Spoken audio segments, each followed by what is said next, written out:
what are you afraid of? Those feelings are made up. For anyone asking who is the best, we putting our hands up. 4 more kilometers. Oh, there we go! This time, like the last time, I'm moving so fast, I'm ready to ride. Frankie! Down to the inside of Hoosie's off! Passenger throws the block, and he will keep him behind him. My time.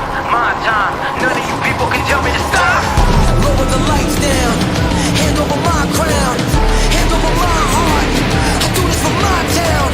I do this for my crowd. So turn me up real loud. My time. None of you people can tell me to stop. Turning the track up. I'll never go back down. Hand over my heart. I do this for my town. I do this for my crowd. So turn me up real loud. My time. None of you people can tell me to stop.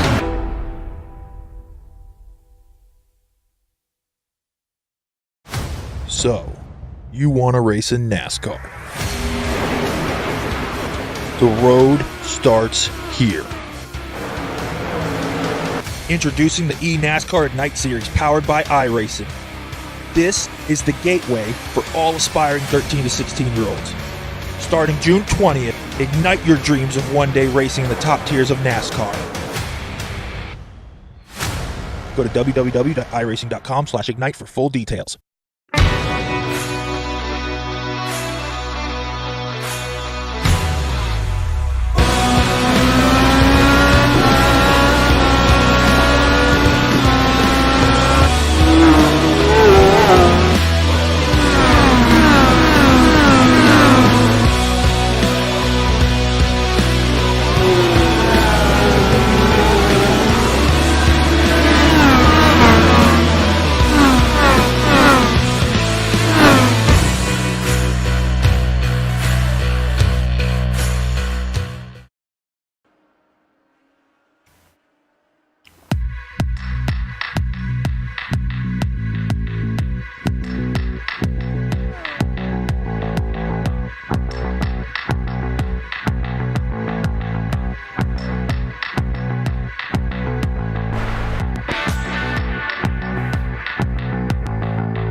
Last time out, it was wall after wall after wall at Belle Isle in Detroit.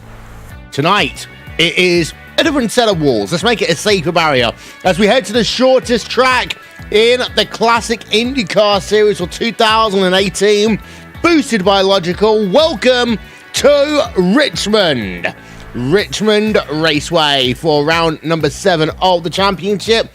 Let's have a look at the championship up on your screen first. Will Vincent along with Jack Stars. And well, Jack, Henry Bennett has almost got one hand on the trophy already. He does. He's had a great start to the season. This is obviously the last round before we go to the summer break. We're going to have about a month off before we come back in around 5-6 weeks' time for the Pocono 500. But a couple of names, obviously Henry Bennett doing well so far in qualifying and doing well so far in the whole season. Although a couple of names starting to creep in and could have a challenge for that title come the end of the season. Yeah, Matt Cook, of course, in 3rd place in the championship. Decided that he wanted to go and break an arm, so he's not racing at the moment. Although, as I said last time out, Jack, that's not an excuse. We've seen the Vortex and racing drivers do it over the past to Joel Guiz. So, I mean, this is just turning left, right? Not that hard. It is indeed, and Matt Cook is here this evening. Yes. He is racing, so Matt Cook has made a comeback. Obviously, his arm is feeling a lot better than it was 2 weeks ago at Detroit, so the 46 driver of Aero X feeling like he is good enough to go out. And obviously, Richmond is not too bad. We have seen practice, the amount of practice that drivers are getting. They're almost doing double the race distance in practice, Will. I was seeing 450, nearly 500 laps of practice. Yeah, this race can go very, very quickly if it stays green. If it goes yellow, let's not forget, last time we were on an oval, there was a total of 18 cautions, Jack. Yeah, when we went to Milwaukee, which is slightly longer than here, only a quarter of a mile. Come to Richmond, it's 3/4 of a mile. We have got a smaller field here today. It's only around 27 cars, so it's not going to be as hectic out on track. But hopefully we're going to see a lot of green flag racing, because if we do, it's going to be exciting racing. Yeah, let's have a look at the track. It is less than 7/4 of a mile. It's less than 3/4 of a mile. 1.160 kilometers for those of you like the metric system. 250 laps are going to be racing for here today. And well, it is humid. That is the one thing that is worth noting. But because it is a race under the lights, it will make it very interesting in terms of how hard it is to run in dirty air. Yeah, indeed so. Of course, the humid air is going to really help. It's very moisture. It is quite cool. It's only 24 degrees Celsius, but again, for nighttime, actually, that's warm compared to what it would be if it was daytime. Daytime, we'd see even hotter, I suspect. So, of course, that track condition is going to play into it. We're looking at stint lengths for around 100 to 105 laps. So, I'd probably say we're going to see around 2.5 stints to get these drivers home. As ever, I want to say thank you to a few people. Isran Balau, TrackCams22.com, to Andreas Warner and And1 Design for our overlay design, and Simon Grossman, of course, Aptioneering.com for ATVO and development.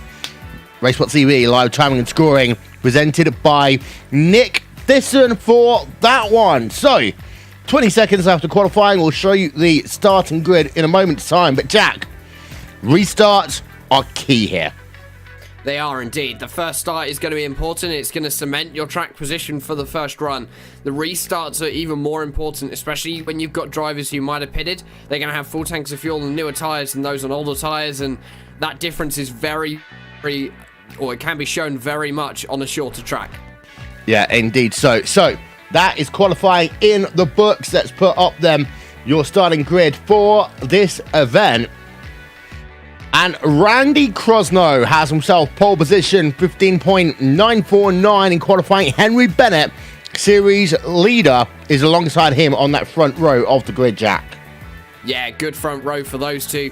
And of course, Henry Bennett does need to score as many points as possible. His advantage at the top of the top piles, though, is around 130 points. So he hasn't got too much to worry about here today. Yeah, third place, they say, Sasha Lamp. Fourth place is Sam Sanders here today, as we're just going to cycle that grid on for you. 2 pace laps here because this track is shorter than 3/4 of a mile, so that gives the drivers another 30 seconds to gather their thoughts. Yeah, obviously, even though it's 2 pace laps, they are going to go very, very quickly. And it must be noticed that Sam Sanders is making his debut, or he's making his first start of the season. He's been freed from the hell of GCSE exams and is now getting underway in the Classic IndyCar Series for the rest of the season, racing for 1050 Barbanera Racing and looking already to be a strong contender for the rest of the season. Do GCSE still exist?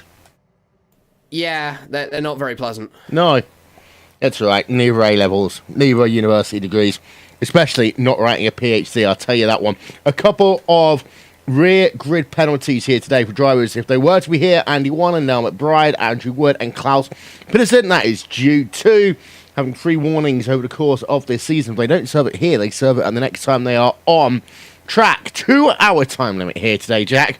We hope we won't get to the time limit. Hopefully not. Most of the over races we've seen so far this year have hit that 2-hour time limit. Actually, I don't even think we've had one that's reached distance on oval, so I'm hoping that Richmond is going to be the first one. Obviously, the lap is around 15 seconds. It's very fast in these Indy cars. So if we have long spells of green flag periods as we hit that 2-minute mark, all the drivers now line up on the grid, getting ready to go behind your not the rough pace car, the Mustang pace car, iRacing pace car, as it looks as though the 5th position car of Matt Molnar gets going a little bit before everyone else, but everyone now on rolling for those 2 pace laps. And if we can get good green spell periods, we're going to be reaching that 250 lap mark before we reach the 2-hour mark. Yeah, by the way, Denmark has scored, for those of you that are interested in football. Glad you're with us instead. We have got our VR on board today with the driver of Joshua Bard. And you can see that on the right-hand side of your screen as he's getting himself ready to go racing. We'll check in with Joshua. We'll also have a chat a little bit later on with Lucas Laville. Not running here today due to some health issues, but we are going to have word with him. I just saw a driver. Oh, he was just trying to get himself out of the way. That's absolutely fine. So, we are almost ready to get set then for 250 laps around this Richmond Raceway racetrack. But one more tour around the track behind the iRacing pace car first. Randy Krosno going to be leading this one from the very, very front here today. Crosno joining the 2018 Classic IndyCar Series, his debut season, his first pole position, as we have a look on board with him in that Aero X racing machine. Down the back straight away, you want to make sure you get yourself a good start and good set of restarts here. Restarting on old tyres will be hard, and it may well be very, very difficult for drivers. But for the time being, sit back and relax. We are going green in the Classic IndyCar Series. Pace car is in. Green flag is out. Let's go racing.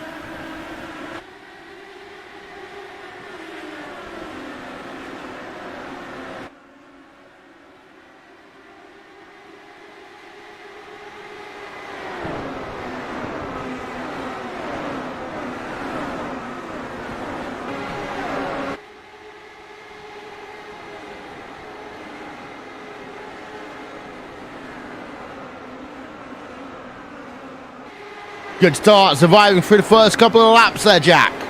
Yeah, everyone off to a nice clean start. Obviously, the practice starts in practice, paying off. A couple of drivers moving their way up the field at the back. Looks as though Matt Cook is going to get himself past Sasha Lamp. He started third and already is down to 6th position for Sasha.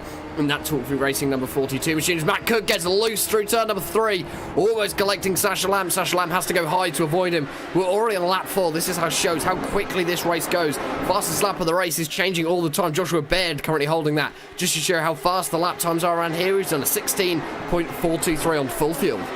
Yeah, so there we are, already working ourselves on lap number 4, lap number 5 of 250 here today. Having looked down the field, here is Robert Grosser. We're right on board of him, currently running in the 10th position in that number 1 machine, as he's got himself Rory Collins just ahead of him on track. Now, tyre drop-off, it comes very quickly here, so his in-car tools are going to be incredibly important, but it does get very hard to overtake over time, Jack, and that's going to be one that will be very interesting to have a look at. Yeah, indeed. So those drivers are going to be working those in-car tools very, very hard today, because the car is going to be changing with every single lap. Running a high line compared to a low line is going to be slightly different as well. As Sasha Lamp looks like he's going to try and put a little bit of pressure on Sam Sanders, get his way up the field a little bit more. Talk Freak Racing actually will. They've actually come on in the last couple of races. They won at Belle Isle at Detroit 2 weeks ago. Sasha Lamp is up at the front of the field. Usually I see him down in the mid-pack. Yeah, indeed so. So Talk Freak Racing really getting themselves with an IndyCar presence in this series. They're more well known for running in kind of GT style cars. We were on board of John Elsweimer, just moving himself past Rory Collins up into, nope, he's going to lose that position again. So Elsweimer back down into P number 9, scrapping it out with the driver of Rory Collins, and Hans Pitkenham losing a position as well to Joshua Bard. Front in your field though, Crosno does lead, and he's got himself 4 tenths per second over Henry Bennett. But those two drivers have managed to break away from that driver of Matt Molnar. Matt Molnar now has dropped to 2nd behind that 007 orange machine of Henry Bennett. And that is going to be important for those two leaders, because as soon as they can get that gap, as Matt Cook makes his way past Sasha Lamp for position number 5, and once those two leaders can break away, they've got themselves a little bit of a barrier, so that if there's something goes wrong or they get slowed down by traffic, they aren't going to be under pressure from the cars behind as fast. Yeah, got a replay up. Jos van der Ven and a big incident. But it was off the racing circuit. He's able to bring that car on towards pit road. But the number 167 machine, huge impact for him. Yeah, that's unlucky for Jos van der Ven. We're only 10 laps into this race, and to have an incident that big, that car had a lot of crabbing going on as well, Will, in the 167. Just looks as though a little bit of contact maybe between himself and another car, but of course he could keep himself... Yeah, that's it. Andrew Aitken and Jos van der Ven collecting each other in turn number 3. Luckily, we stay green for now as Jos van der Ven rejoins the track, and he is being swamped by traffic.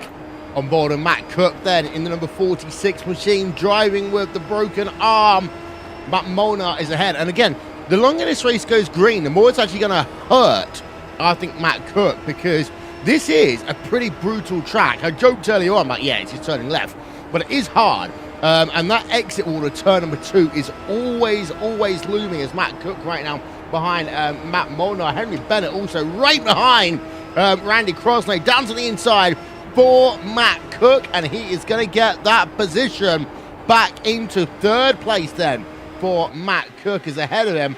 Bennett is putting the pressure right now onto Crosno.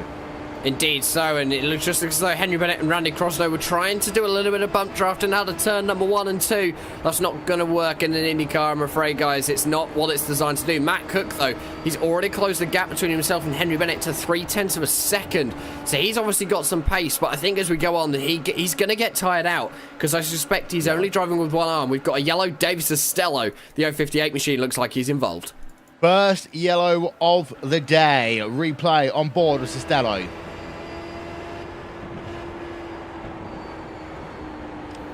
Yellow line. Nope. Back end on the exit of turn number 2. That SunTrust barrier is going to get a lot of whack today. Yeah, they're going to get a lot of airtime for them, and it just looks as though for Davis Estello, those in-car controls were slid up just at the slightly wrong adjustment for the 058, and well, there's nothing more inviting than that concrete wall on the inside of turn number 2. Yep, that means Randy Croslow is just going to wait now for the iRacing Ford Mustang pace car to work itself past. Top 8 along the bottom of your screen. It's Croslow from Bennett, from Cook, Molnar, Lamp, Sanders, Garrett, and Collins. Of course, single file restarts, Jack. So what that means is that everyone is going to be hugging the outside line. The good news for that means is that the outside line does get a bit of rubber into it. Yeah, that's actually a good thing for drivers who want to make an overtake, because if the outside line can get rubbered up a little bit more, it means there could be a little bit more grip, and it will help them as the race goes on. Obviously, it does, of course, depend on how many cautions we get throughout this race, but also it's a good thing, bearing in mind that this track it is quite narrow compared to some other ovals that we do see in the Classic IndyCar Series, and having 2 wide starts can sometimes be quite tight, as we actually see quite a lot of drivers already bringing themselves down onto pit lane.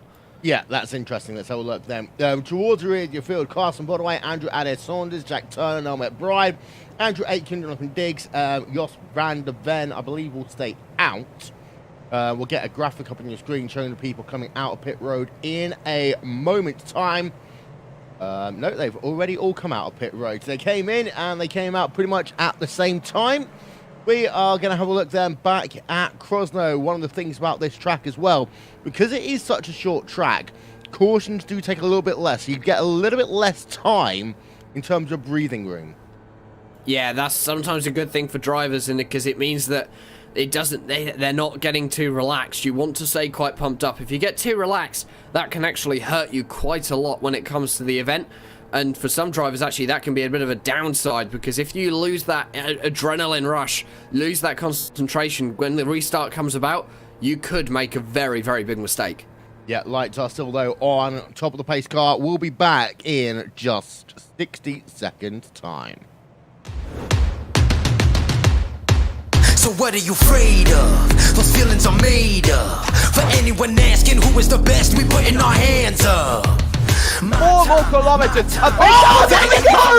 They touch! This time, like the last time, I'm moving so fast, I'm ready to ride. Frankie! Down to the inside of Hoosie's off! Passenger throws the block, and he will keep him behind him. My time. None of you people can tell me to stop. Lower the lights down. Hand over my crown. Hand over my heart. I do this for my town. I do this for my crowd. So turn me up real loud. My time. None of you people can tell me to stop. Turning the track up. I'll never go back down. Hand over my heart. I do this for my town. I do this for my crowd. So turn me up real loud. My time. None of you people can tell me to stop.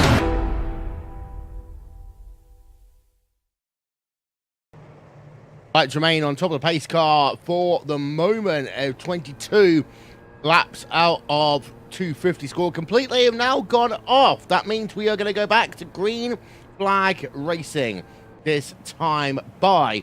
Right, timing and scoring is now available. Visit racewell.tv/timing for that one.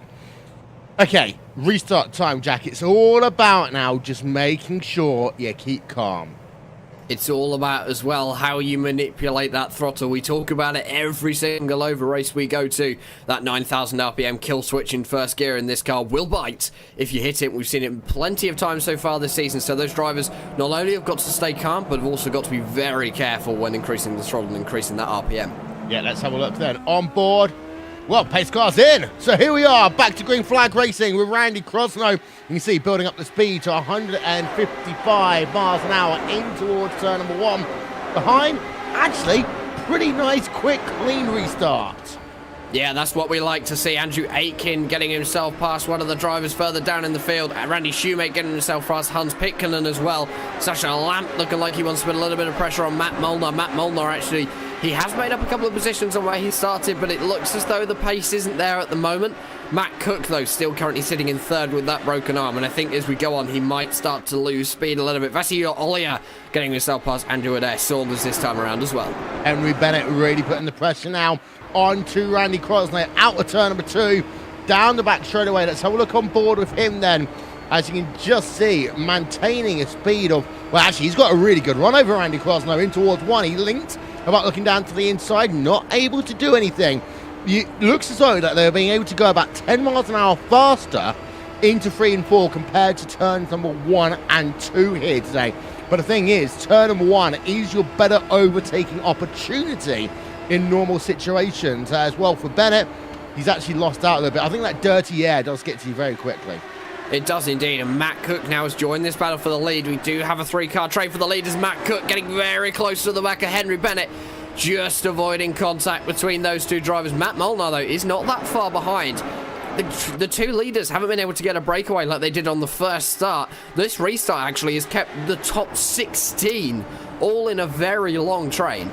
Well, I mean, in some ways, that's a pretty good thing, because what you don't want to have to deal with is lap traffic about 5 laps from a restart, because lap traffic here will be a big factor, as here comes Cook down to the inside of Henry Bennett. No, not just yet.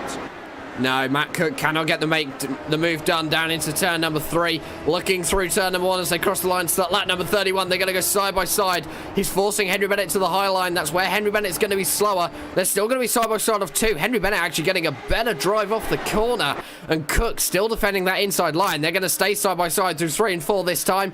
That's something you don't see very often on ovals, is 2 drivers staying side by side for a whole lap.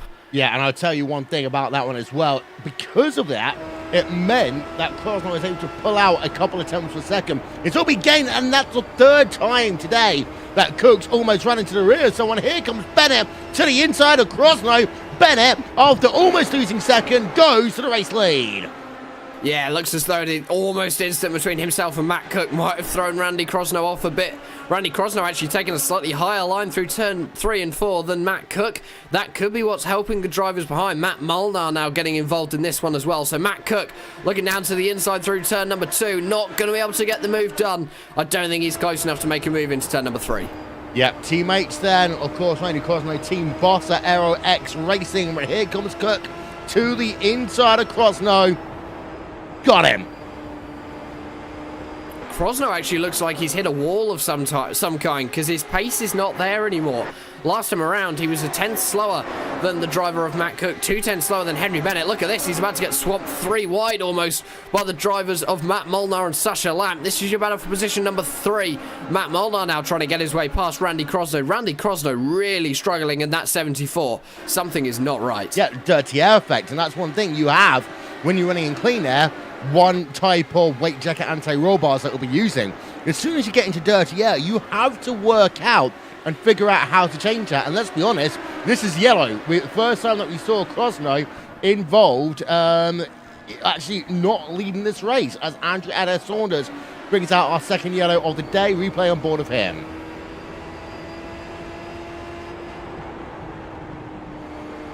Aha! Hello, yellow line. How are you today?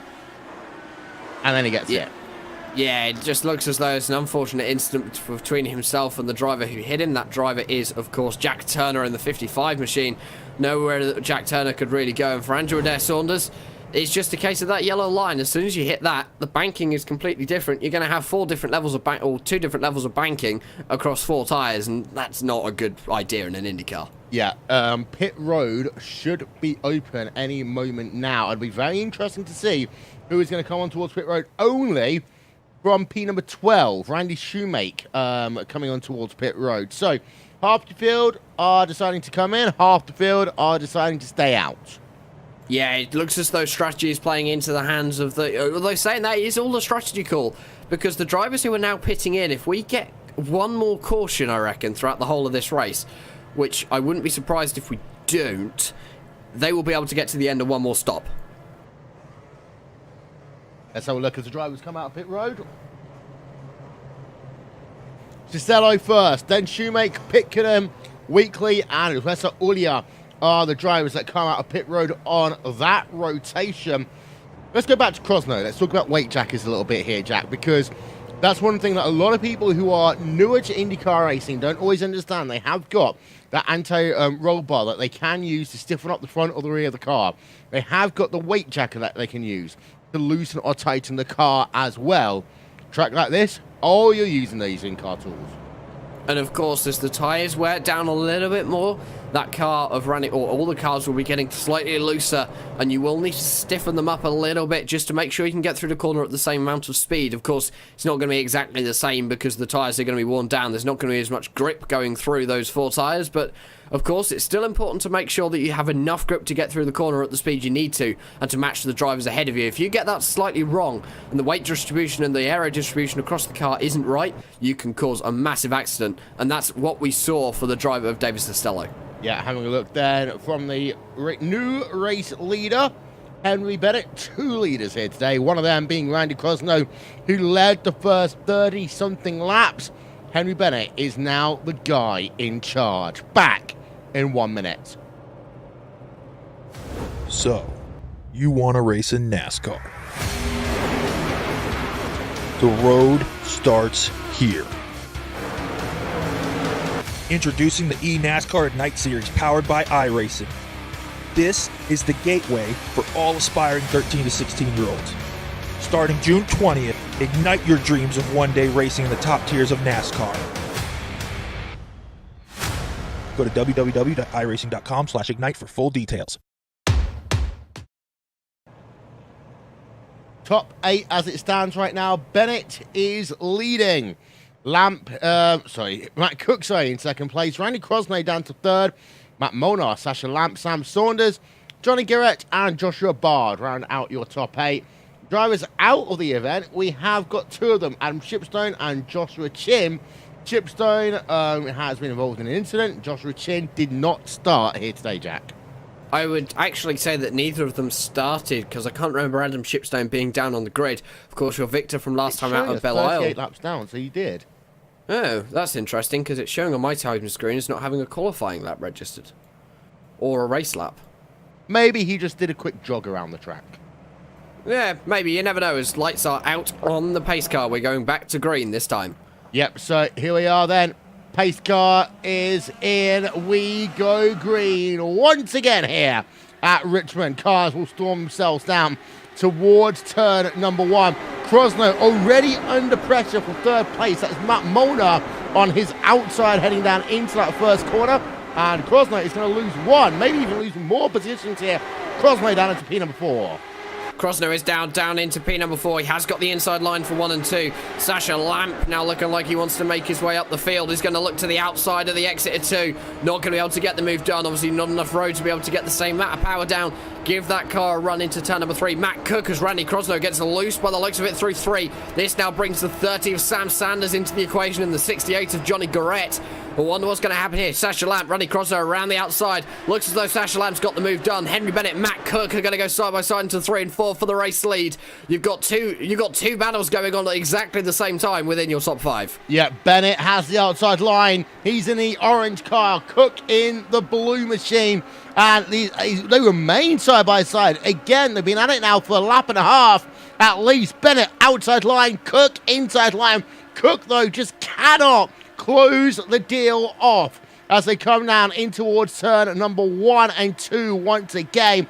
And Cook finally, I think, if he's lucky, he just pushes up the track. Yeah, he's got the pass complete, but he was very respectful there. He could have actually moved up the track a little bit earlier. Sasha Lamp has also got his way past Randy Krosno. Joshua Baird has got his way past Sam Sanders. Is now going to be going side by side with Randy Krosno through turn number 1 and 2. Sam Sanders now wanting to get involved in this one. This is a good battle for P number 4. P number 5 going on at the moment.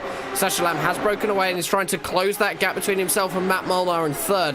Matt Molnar now looking to get his way past Henry Bennett for second position. As Matt Cook looking as though he's going away with it as Andrew Aitken comes down onto the lane. Yep, so issues for Aitken, of course. He was involved in one of the cautions here today.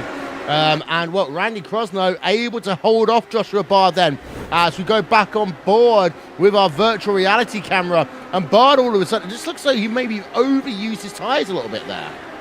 Maybe he has, and it just looks as though he's making a little bit of mistake. Almost contact with that number 30 machine of Sam Sanders. Johnny Garrett now looking to go down to the inside, trying to get another place up, moving himself to P number 7 potentially.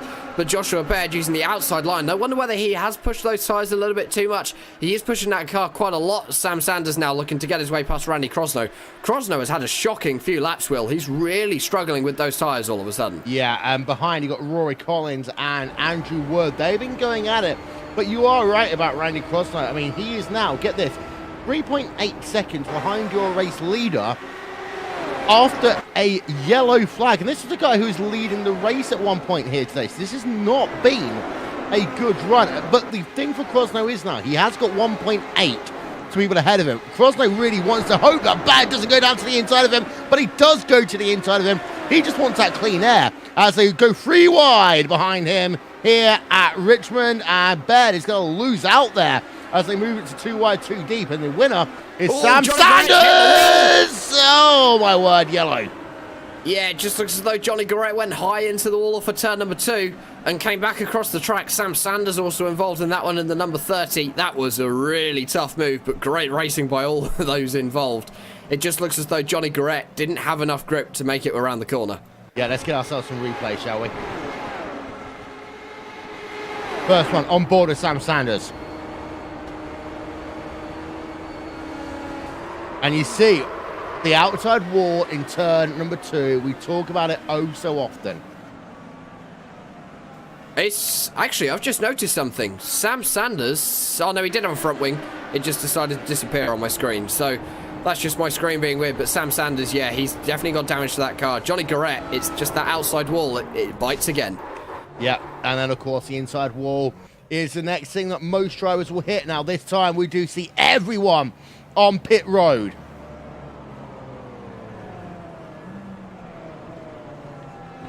Who's going to win this one? Well, the good thing, Crosno overshoot. Avici's not had enough here today, and Bennett will win the race up pit road. Mona out in second place, then Cook, Lamp, Bard, and Crosno, but we have some drivers who have stayed out. One driver, Jan Hoffman, has not pitted at all here today. He is leading. Then Carson Bodway, Randy Shoemake, Hans Pitkenham, Yesavia Olia all have pitted, and they are now at the front of the field. Indeed, so Jan Hoffman actually maybe using a little bit of strategy, trying to run to the end of this stint for as long as he can, but what he now has to take into the factor is the fact that all the drivers behind him have got much fresher tyres. Carson Brovey is starting in second, pitted on our first caution period. Randy Shoemake in third. He's always a very fast driver. He's pitted on the second caution period, but the first driver, of course, who has pitted on this caution period, the third one is down in ninth. That's Henry Bennett. Those guys are going to have the freshest tyres on the field, and it will no doubt have the fastest pace as well. Yeah, indeed. So lap number 57 or 250 back in 60 seconds.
Lights are off on the pace car. Jan Hoffman is your race leader. Carson Bodway second. Randy Shoemake in third place. Now, this restart is going to be interesting, Jack, because guys on new tyres versus guys on old tyres. Yeah, indeed. So Matt Cook as well has brought himself down onto the lane once again. Something not right with his car. He's making his second stop. He's put it at the start of the caution period. He's done it again. Everyone now moving to that high line to defend where they need to as the pace car brings himself down onto the lane. Let's give you some RaceSpot TV fan immersion as we go back to green.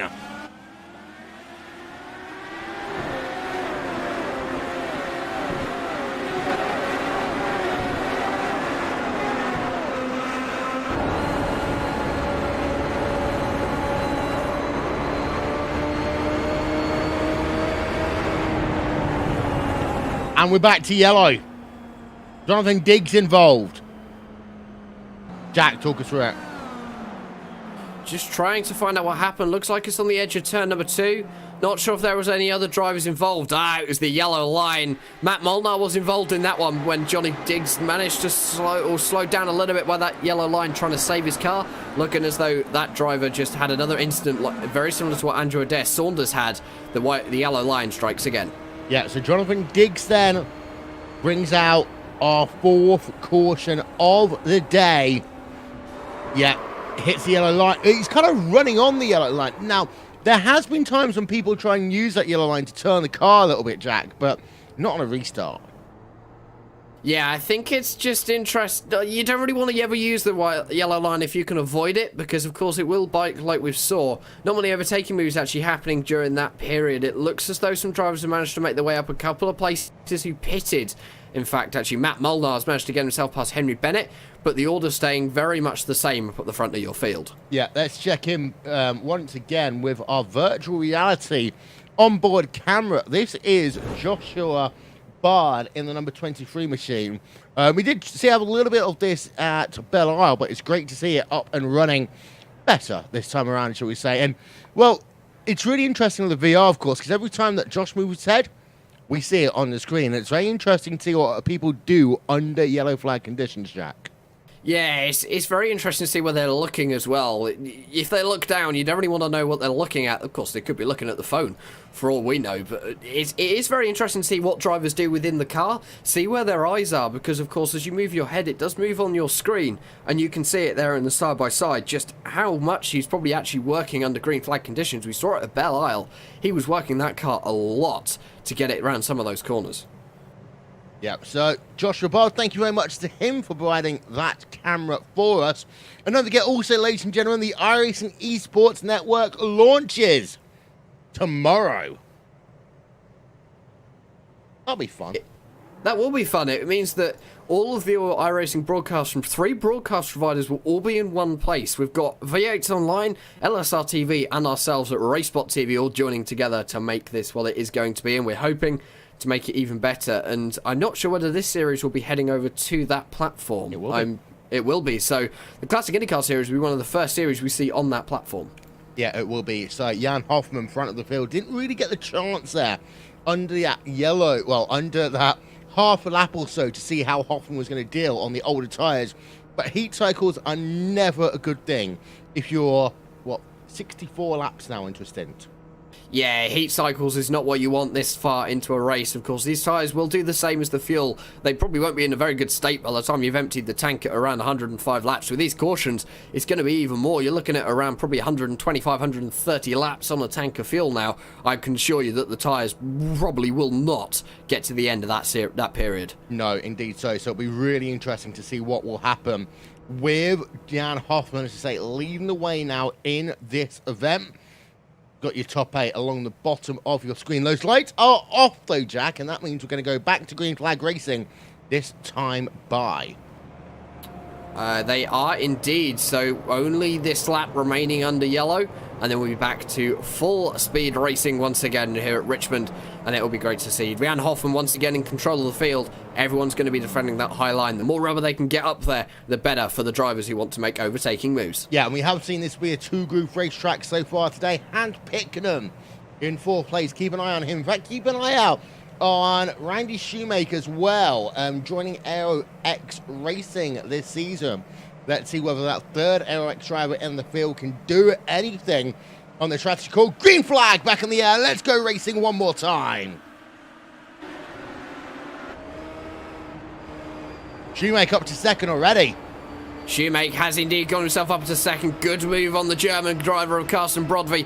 Brodvey looking like he's going to try and make a challenge into 3. Not going to be able to get it done. That's allowed Hans Pitkänen to head himself up the inside into 1. That's what he needed to do. He's going to promote himself up into a podium position now. So Carsten Brodvey, in the place of a lap, has lost 2 spaces. Yeah, of course, and get social with us on social media. See along the top of your screen.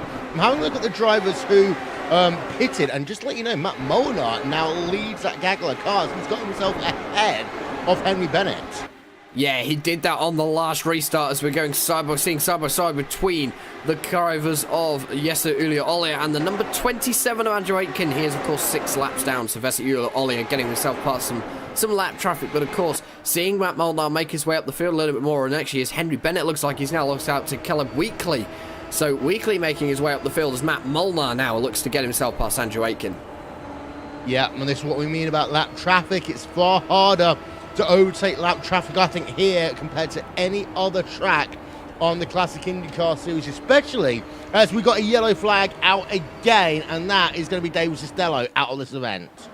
Yeah, he's already had an issue so far today, looking like he's hit even more. Hans Pitkänen managed to get his way past Jan Hoffman as well at the start of that previous lap. So for David Costello, his race looks like it is pretty much done and dusted for the 4X racing machine. I was going to say, I thought that was Randy Crossley here. It wasn't. But that was a high-speed crash. That was a simple case of stay in your beeping lane. Yeah, it just looks as though Andrew Wood, I'm not really sure what happened there. Oh, yeah, wow, he moved down. Didn't see that driver of Andrew Wood on the inside. Wood has carried on. He does have heavy damage, though, to the left-hand or right-hand side of that car. Yeah, as Hoffman stays out, he'll have to hope now that there's more cautions, because 2009 Richmond race only ended up, I think, being 5 drivers on the lead lap because a lot of drivers messed up and didn't come onto pit road when they should have done. And I think that Hoffman in particular and Pitkänen, etc., could end up, I say that, of course, Hoffman has come towards pit road. It's now Shoemake leading the race. Indeed so, and in fact, if these drivers do have to make a green flag pit stop, they could lose 2, potentially 3 laps. 2.5. Onto the 2.5. Okay, it's 2.5 laps. It's almost 3. I'm getting there with Richmond. So because it's such a short lap and it's 33 seconds on the pit lane, they're going to lose a lot of time. And if you have a caution come out after that, you're suddenly 2 laps down on the leader. You've got to find that back somehow. Yeah, and even if everyone else has come on towards pit road, you only gain 1 of them at a time. So that's the reason why. A big track, Texas Motor Speedway, for example, you'll lose a lap, but the reward factor is that you only lose a lap, which means that if everyone else pits, you get to come back onto lead lap. Indianapolis, you might not even lose a lap. We saw that in the iRacing Indy 500, of course, Jack. But, and the same will apply to Pocono, by the way. The difference is here, losing 2 laps, you've got to rely on a little bit of lady luck. Yeah, lady luck is going to play into this race, I feel, especially when it comes to green flag pit stops. We have seen a number of cautions so far, although we are on lap number 73. So actually, if we can go green for the next 15-20 minutes, we are going to hit the halfway stage of the race, I feel, before the top of the hour. Which will be an achievement for us in terms of the Classic IndyCar Series. The lights are still on the pace car, however. And will they go off? No, they stay on. So we're going to have 2 more laps at least under the yellow flag period. It's been riding on board with Jan Hoffman then. Let's check in. Andrew Wood is on pit road as we speak. He's bringing that damaged race car in. Yeah, that's a sensible decision from Mr. Wood. I think that's something he needed to do. Going to use his 1 fast repair available to him in this event. Get himself back out with a full tank of fuel and a new set of tyres. 7.5 second stop for him. Also got a clean race start car. So you do get a spare car for this race, which is always a handy one. And I think that's actually quite a good rule for a series where sometimes it does mean that when drivers make mistakes, you can be the unlucky party in it. Maybe not always. In the ISOWC, you don't get one, which might be coming back next year. We'll talk about that one maybe after the race. Retirees, David Costello added to the list Everyone else is still on track. So we still got 24 drivers on a lap that is only 15 seconds long in terms, well, 16 and a half seconds in race pace. The lights are now off on the pace car, but that's why you see drivers bunched up more, because it's such a short racetrack. You don't want to be lapping drivers in the first 10-15 laps after a restart. So, looking at my track map at the moment, the leader, which is Randy Shoemaker, is now exiting turn at number 2. And as he did that, the driver of Jos van der Ven was only then crossing the start line. So you can imagine, when these guys head to the restart, as soon as that leader crosses the line, some of the drivers might not have even entered turn 3 at that point. Yeah, indeed so. But that pace car is going to go back on towards pit road. We are back to green flag racing. And it's Shoemaker who leads the way as they come down towards turn 1. Your top 3 got a fantastic run this time by, though, to get themselves back to green flag running. They have already broken away a second ahead of Carson Bonaway in 4th. In less than a lap. That is an impressive achievement for those drivers of Shoemaker, Pitkanen and Hoffman. That's also what they need to do. If they can get themselves a little bit more of a gap, it's more of a safety buffer, because looking at it, Randy Shoemaker is now entering turn number 3 and 4. Jos van der Ven is only around, I'd probably say, half a lap ahead of him, probably not even that. So we could see traffic very soon, depending on track or the lap times that the slower drivers are setting. And as soon as the traffic does play into this one, as we see side by side ahead between Matt Cook. Matt Cook is a long way down in the field now. He's a lap down after making that extra pit stop. Yeah, he is. So actually, Cook is struggling right now, down in P number 20 as a consequence of that second stop. However, a little bit further off the field, Caleb Wheatley versus Matt Monar going at it right now. P number 6 and 7 on track. That's the closest spot we got right now. Caleb Wheatley then, number 12 machine from Illinois.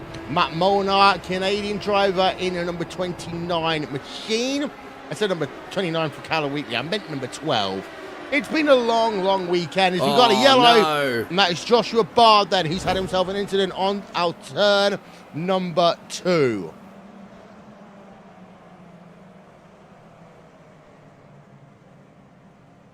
Looking as though 2 drivers are involved in that one. Joshua Baird saying hello to the yellow line on the inside of turn number 2. Sasha Lamp saying hello to the right-hand side of Joshua Baird's car there in that instant. Sasha Lamp has got going again. Does look like he might have some damage. Joshua Baird has also got going as well. Yep, so having a look then at the replay, we'll have a look for one more now in towards turn number 1. You can see though on the right-hand side of your screen, Bard's car is severely crabbing right now. And there's the incident.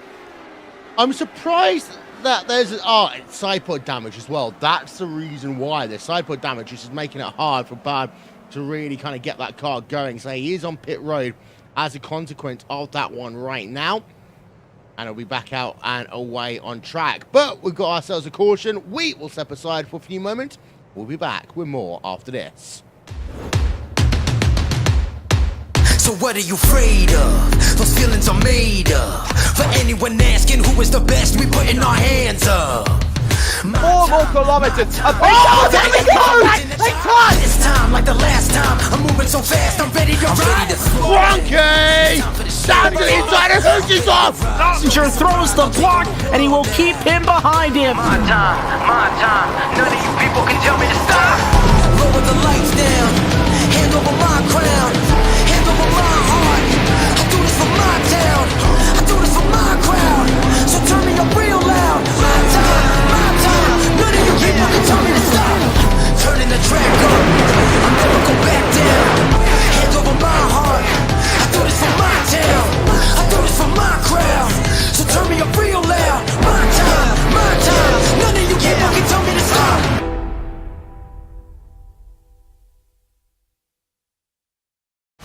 So, you want to race in NASCAR. The road starts here. Introducing the eNASCAR at Night Series powered by iRacing. This is the gateway for all aspiring 13 to 16-year-olds. Starting June 20th, ignite your dreams of one day racing in the top tiers of NASCAR. Go to www.iracing.com/ignite for full details.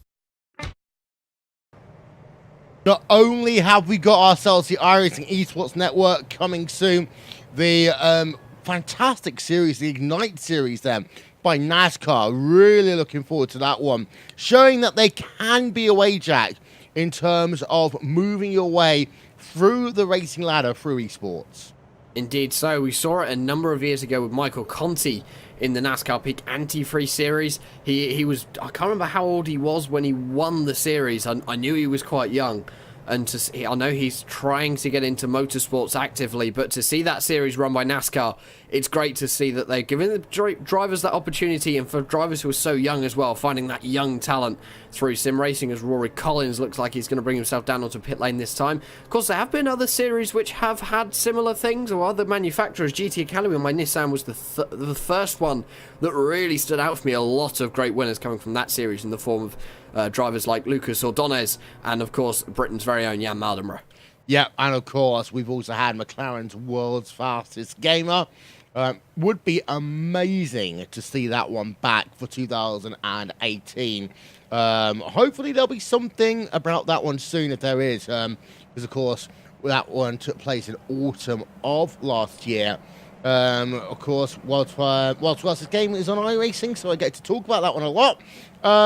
GT Academy, Gran Turismo, things are kids. Shoemake, green flag, let's go racing again.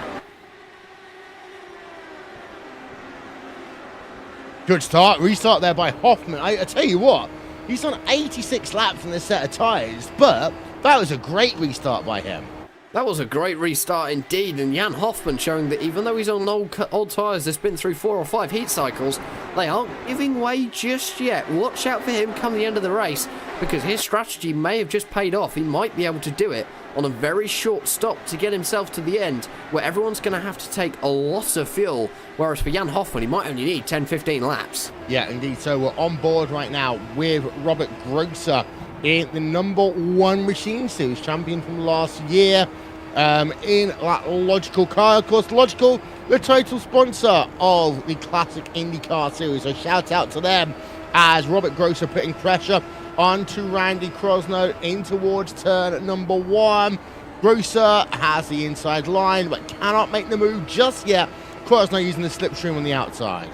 Indeed so, and it just looks as though Matt Cook now moving to the outside through 3 and 4, looking to get himself up a couple of positions. Robert Grosser has now been left on the inside line. Gotta watch out for that yellow line getting very close to it, but no accident does avail. He managed to keep his number 1 car nice and clean. Of course, he is the 3-time champion in the classic IndyCar series. No one has ever been able to defeat him, although this year I've got good money on someone being able to, and that person being Henry Bennett. I'll tell you, yeah, you'd almost have to be betting on the fact that, you know, Portugal, Spain and Argentina would all make it. Oh, wait a minute. Those football fans actually care about that one. Jack Turner, though, that's something I do care about. Jack Turner, Sasha Lamp going at it. That is a P14 on track. Worth remembering, of course, we talked about P number 14, but these drivers have made pit stops in the case of both drivers here today.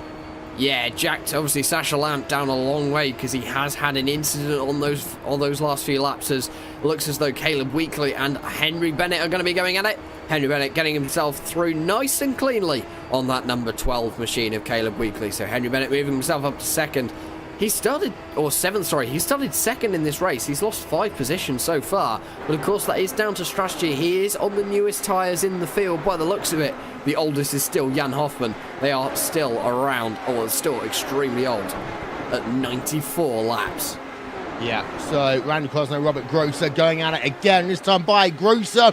Does have it, and he should almost be clear. Yeah, he is there towards turn number 3. As Caleb Weekly looks like, has he lost out? I think he might have lost out to another driver. No, he hasn't. That's Matt Cook moving himself back up through the field, trying to make some time back up. He is, of course, 1 lap down. Another caution. He can make it back onto the lead lap, so it's not all over for Matt Cook just yet. A long way to go yet. 154 laps still remaining in this motor race. Yep, so then here we are having a look a little bit further ahead. Matt Molnar, Carson Bodaway, they are going at it for 4th place on track right now. Molnar is a driver I do want to circle as being a potential race winner here. He's been quiet throughout the majority of the race, just moving himself in and around the field, but he's a driver who can really ramp it up. He does get very close though to the wall on the exit of turn number 2, but risk-reward factor, he's alongside Carson Bodaway now. And of course, it's not just going to be the race winner taking home a prize today of championship points, a full championship points. And we're also going to choose our driver of the day at RaceBot TV. He will win himself a Pro Key to Joel Real Timing, another one of the sponsors of the Classic IndyCar Series, and an app which every iRacing driver should look to invest into. And it's one that, for me, I couldn't live without. And Joel Real Timing, of course, is one of the sponsors. And on road, the person with the least incident points will win as Matt Molnar heads down to the inside of Carson Brodvey. But on ovals, it's of course RaceBot TV's driver of the day.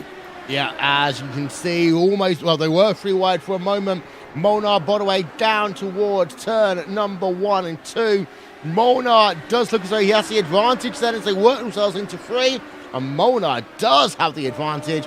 And we got a yellow. So perfect there for Molnar, as we have got a yellow out on track. And that driver is Johnny Garrett and Andrew Adair Saunders involved by the look of it. Let's get ourselves another look. Hello, the yellow line. Yep, that was Johnny Garrett and Andrew Adair Saunders. Andrew Adair Saunders had nothing really he could do to avoid that. No, Andrew Adair Saunders was definitely the innocent party in that one. And Johnny Garrett, the yellow line strikes again. And can someone clip what Will just said and put it on a soundboard, please? Because that would be brilliant. Only if I get royalties. Well, you heard it first here, ladies and gentlemen. Okay, so let's have a look. Pace car. And here's Shoemake then. And this is going to try and dummy people, bringing people on towards pit road. But you do expect everyone to be in this time by as we get closer to halfway. And Jan Hoffman is one of the drivers down onto the lane. Matt Molnar is going to cycle himself up into the race lead by the look of things. He is on 48-lap old tyres. But Jan Hoffman, his tyres are now 103 laps old. I think they're time to be retired and put away for the rest of their life. A new pair of boots, a new pair of rubber on that car. And of course, Jan Hoffman does have to remember to change those in-car controls back to what he had them set to at the start of this race, or very similar, because otherwise, with those newer tyres, it could mean disaster. Yeah. As we have ourselves on pit road, Shoemake is going to be the first to come out. Then Pitkin and Broadway, Hoffman, Krosno. Oh, sorry, Visser, Ayula, Olia first, then Krosno. So, in terms of the battle out of pit road, Shoemake wins that one, but he is down to P number 12 right now. Yeah, he has dropped a long way down the field, and for Randy Shoemake, that could be quite dangerous. He did, of course, start 17th, so he is up from where he started. Biggest mover and shake in your field, though, is actually a driver who had a bit of bit of trouble at the start of this race. Is Andrew Wood. He's currently running, by the looks of things, in 6th position. He's up 20 places on where he started. Jonathan Diggs now going to bring himself down onto the lane for stop number 4 of his race. Yeah, indeed so we'll keep an eye out on that one. Well, we're in a calm period. We have got Lucas Avil to talk to. We have kept him waiting for 105 laps, Jack, but he stood by with you now. He is indeed, and Lucas, obviously not being able to take part today, you're in more of an overseeing role. How do you think the race is going so far?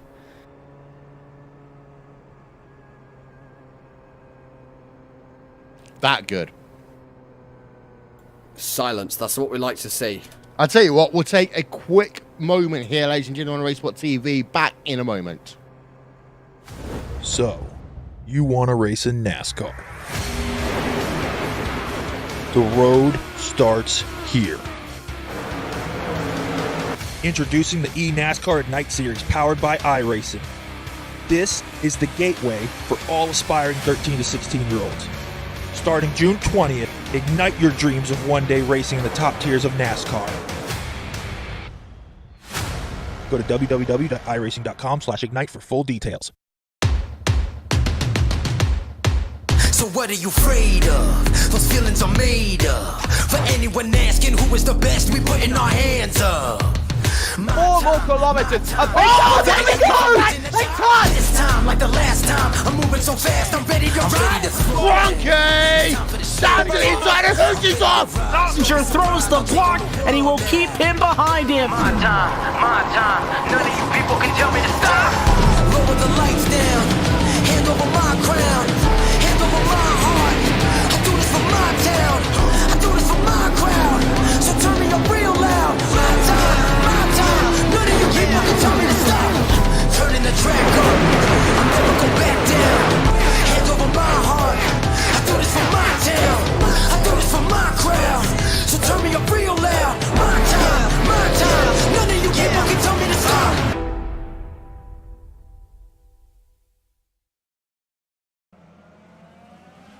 Let's get back to racing here at Richmond. Green flag back in the air.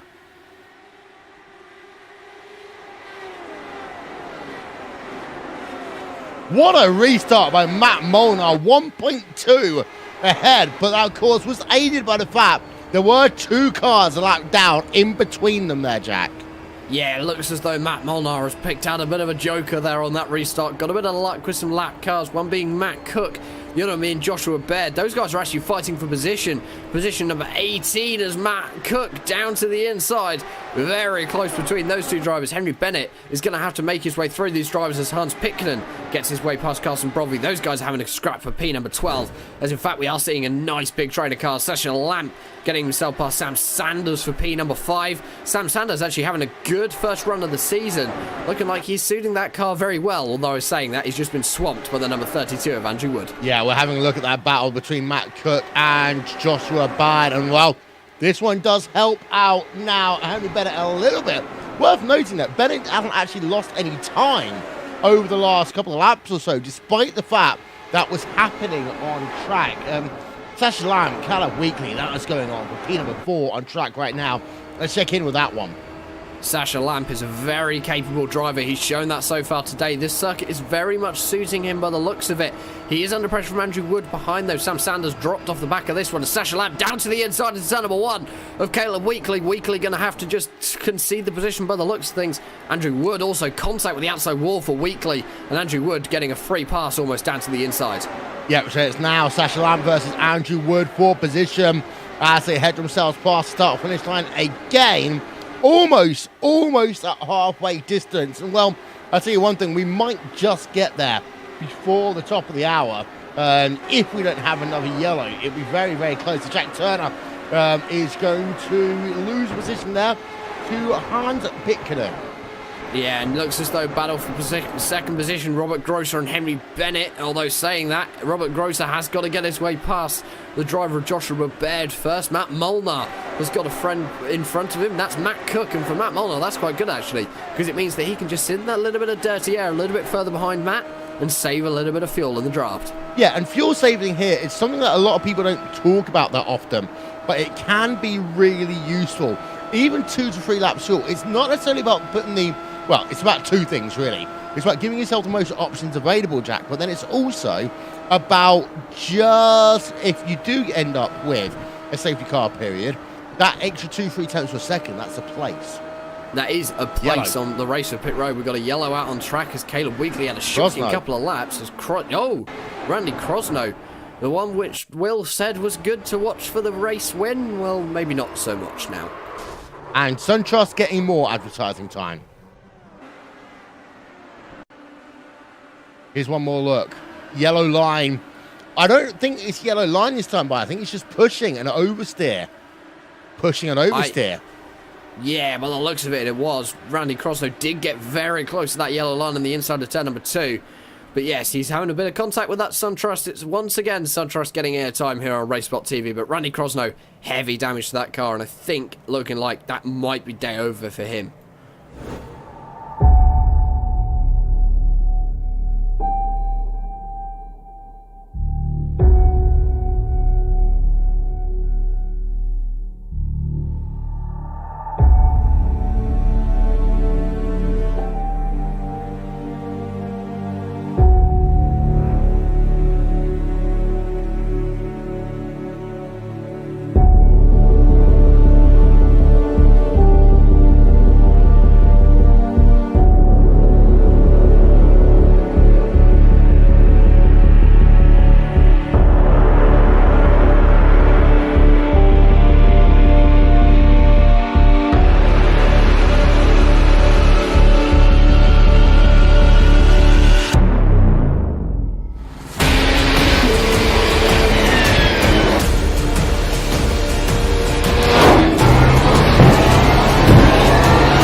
what are you afraid of? Those feelings are made up. For anyone asking who is the best, we putting our hands up.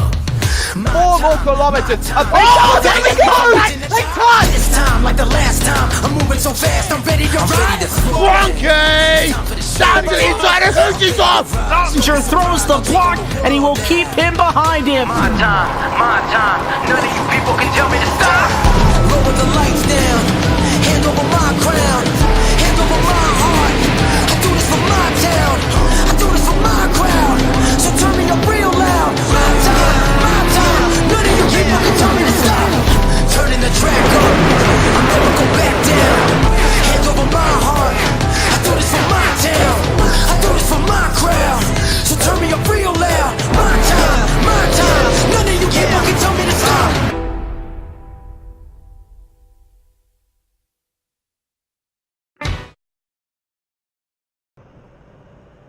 If at first you don't succeed, try again. And that's exactly what we did with Lucas DeVille. He has stood by here on Racebot TV, now with Jack Styles. Well, we'll try again. Lucas obviously not being able to race today due to a few health issues by my understanding, and you're more of an observing role today. Just take us through what you've seen so far in the first almost half of this motor race. Hi everybody. Yeah, pretty much pattern that we see a lot in CIS. Difficult car to race on the short track like this, and the cold temps don't help the guys with the tires. We see a lot of sail spins out of turn 2 is a clear pattern at this track anyway within the car, so nothing too unexpected. But we can see as well some great close racing, some guys that we expected at the front being there, like Randy Shoemake, Matt Cook, who has to come back, Randy Crosno just made a mistake and spun out unfortunately. But yeah, hopefully we have a good second half of this race. Of course, we have got a summer break coming up, as it looks as though we're going to go back to green. We'll continue this one in a minute. Yeah, here we are, green flag back in the air one more time. In towards 1, then it comes Storm. I'll tell you one thing, Jack. Pretty lax restart there. Yeah, very relaxed restart from all the drivers. Everyone, I think, just looking as though they want to get back to green flag racing. We have passed the top of the hour now. Next time by will be the halfway stage in this race. Lap 125, Matt Molnar's now coming on to for your race lead. So we have now reached the halfway stage. We could make it to the end if we go at this current pace and actually complete 250 laps, complete the full distance. Of course, I can see that being achieved very, very easily because, well, it's Richmond, and hopefully if we get a nice long greens period, we will do, and everyone's just getting nice and clean off the right restart. On board with Andrew Wood versus Sasha Lamp here. Right now, battle for 4th place on track. I want to ask Lucas a real question here.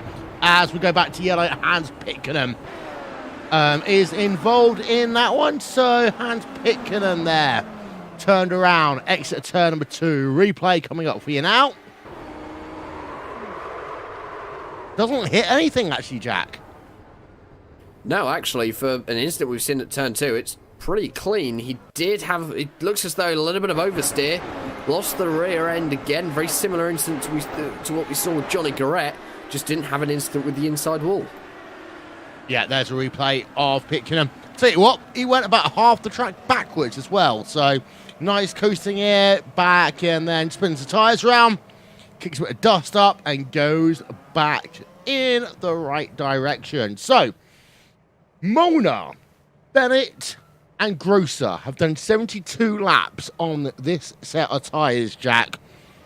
Do you risk it and try and stay out until the next pit stop? Until the next caution, even? Yeah, I think that's the strategy they're going with at the moment. They want that track position over strategy. We do have 120 laps left, and if we do see a couple more cautions from here, I would say that's possible on 1 tank of fuel. Yeah, and I was going to ask Lucas DeVille this question before the yellow came out. Lucas, we're in a situation where people are having to basically deal with 3 different strategies on track right now, and as a consequence of that, it can get confusing, and you are having to run amongst people who you normally wouldn't do. How hard is it to run in a type of race like this? This is exactly what we see with Randy Shoemake, for example, as you mentioned, the guy that's on a completely different strategy from the leaders at the moment, who's decided to make 2 stops and take tires when others don't. And this is what is going to make the difference at the end of the race. Who's going to have the fresher tires? Because as you say, in 20 laps, you can make it to the end if it goes green. The fuel tank capability on the green is around 100, 105 laps now. So you can make it from lap 250. And with the cautions we have, I would say we can even make it from now or from like, I'd say like 130, 135. If we have like a couple of cautions and you do a good fuel saving on the green. So it's going to be complicated, and fresh tires are really powerful with this car. So the guys who pit last and is like in the top 5 is going to be in a very good position to win this race. I'll tell you what, 1 second, Jack. Apologies there. My voice didn't want to work as we came back on that one. But I remember Tim Doyle once in an RFJ race took tyres 15 laps to go here at Richmond, and thought, what are you doing? He wins the race. Actually, no, that's a lie. He comes second because I won the race. He almost won the race. He just never beat the mighty Will Vincent. But of course we saw Have it you in ever the real seen world. me drive an IndyCar? I'm useless. No, I was that was before I was even on iRacing when you were racing. That was what, 2 or 4 or 5 years ago, I think. I stopped driving in 2013. Yeah, so it was around 4 or 5 years ago that Will stopped driving, and of course, actually, when you look at that in the real world, we saw it at Phoenix this year. Joseph Newgarden, if I remember correctly, took tyres on the final caution with around, I think it was only about 10-15 laps to go. It was a very similar situation, and Robert Wickens was doing a sterling job up at the front of the field, and Joseph Newgarden just breezed by on new tyres, and it's that difference that it can make. Of course, there are only 3 drivers out on the track at the moment who have made 1 stop. They are Matt Molnar, Henry Bennett and Robert Grosser. Everyone behind has made at least 2 stops. Lights are off on the iRacing pace car. We will be going back to green flag racing this time by the field, once again under the control of the number 29 of Matt Molnar. Yeah, and just to let you know as well, if you are going to be in Germany for Sim Racing Expo, so are we. We'll talk about that one in a moment's time, because here comes Molnar to pick up the pace. Green flag in the air one more time.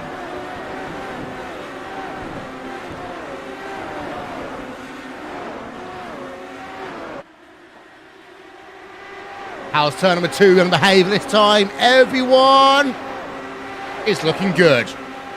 Everyone is indeed looking good. Everyone nice and cleanly through the first lap. We are past halfway now. 118 laps remaining in this motor race of 250. And of course, that will breeze by if we now go from green to here, Will. But at the moment, Matt Molnar, nice comfortable lead of 0.7 of a second over your championship leader of Henry Bennett. Yeah, indeed. So having a look right now at the battle going on between Randy Shoemake and Andrew Wood. Shoemake being very smart here, Jack, taking them 1 at a time. He's now up into 5th. Yeah, he just wants to do them 1 at a time. You don't want to be doing 2 or 3 at a time, especially at such a tight track. There are markings out for 3 lanes here at Richmond, but you don't really want to do it because the drivers on the middle and the inside do need to track up on the exit of the corner. And if you have a car on the outside, as Jan Hoffman gets himself past Caleb Weekly, and of course if you have a car on the outside, that it might spell disaster. As Randy Shoemake now down to the inside into turn number 1 and 2 as Sasha Lamp. Nice and easy move for him. Lamp, nothing to answer. Although he does as he gets a better drive off the corner. And yeah, I spoke too soon. Yeah, Jan Hoffman, Caleb Weekly. Look at that. 2 wide, 3 deep in your mid-pack right now. Yeah, mid-pack racing once again showing off some great racing here as we see almost 3 wide into turn number 1. Jonathan Diggs and Jack Turner as well. Some of the drivers going at it. Looks as though Matt Cook going to try and get himself past Caleb Weekly now that Matt Cook is, of course, back onto the lead lap. Caleb Weekly getting an awful run through turn number 3, running himself very high. That's going to let both Jan Hoffman and Matt Cook down on the inside. Next target for Matt Cook is that driver of Sam Sanders. He is down 6 on where he started. The middle section of this race, well, for him, he hasn't actually been able to regain much time or regain much pace after that incident that he was involved in. No, but for Matt Cook, I was thinking about him just a moment ago as we got Wheatley and Turner going at it for 13th place. Cook is doing a similar thing to Shoemake, 1 at a time, and I think if he can get past, he's going to try and do that over Sam Sanders now. He has 2.8 seconds and clean air. This is perfect now for Matt Cook. Another driver off the list for Randy Shoemake. He's got himself past Robert Grosser now for position number 3 on track. Andrew Wood going to do a very similar thing. The three-time champion not having a good day here. Andrew Wood very close to the yellow line, almost lost it. Nice save there from Mr. Wood. Yeah, on board. His replay then was Shoemake getting past Grosser. Down to the inside in turn number one. Makes that one nice and simple and easy. And move the Races for Christ Aero X racing car up into third place right now. So, great run. In fact, this is the best we've seen Shoemake in a very, very long time. It is, and it's great to see him pull off a good performance. I think he's needed one so far this year. This is obviously one of the only series they run this IndyCar. It's almost defunct now on iRacing. The GW12 is the same thing as well. Most series have already switched over to the IR18. That newer spec car that we see came in for this year. A beautiful car it is as well. But for the IR05, those classic shape that we see here in the Classic IndyCar Series, Sasha Lamp, Andrew Wood going to come together off of turn number 2. Looks as though Sasha Lamp might have had an incident with the yellow line. Yeah, we saw it live. Let's have another look.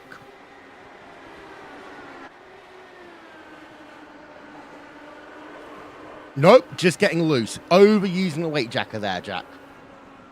Yeah, that's not what he needed to do, and for that weight jacker, it is very interesting. That weight distribution is very important as the banking all levels out. Of course, the banking on the straight is not the same as the corner. I believe it is still banked on the straights at Richmond, yes, but definitely is not as banked as the corners. Well, on board of Matt Molnar, I expect the entire field on pit road now. The entire field. But Molnar doesn't come in yet. I presume because pit road isn't open. No, it is open. Molnar is staying out. Everyone else is going to basically come in apart from Randy Shoemake here. This is disastrous for Molnar.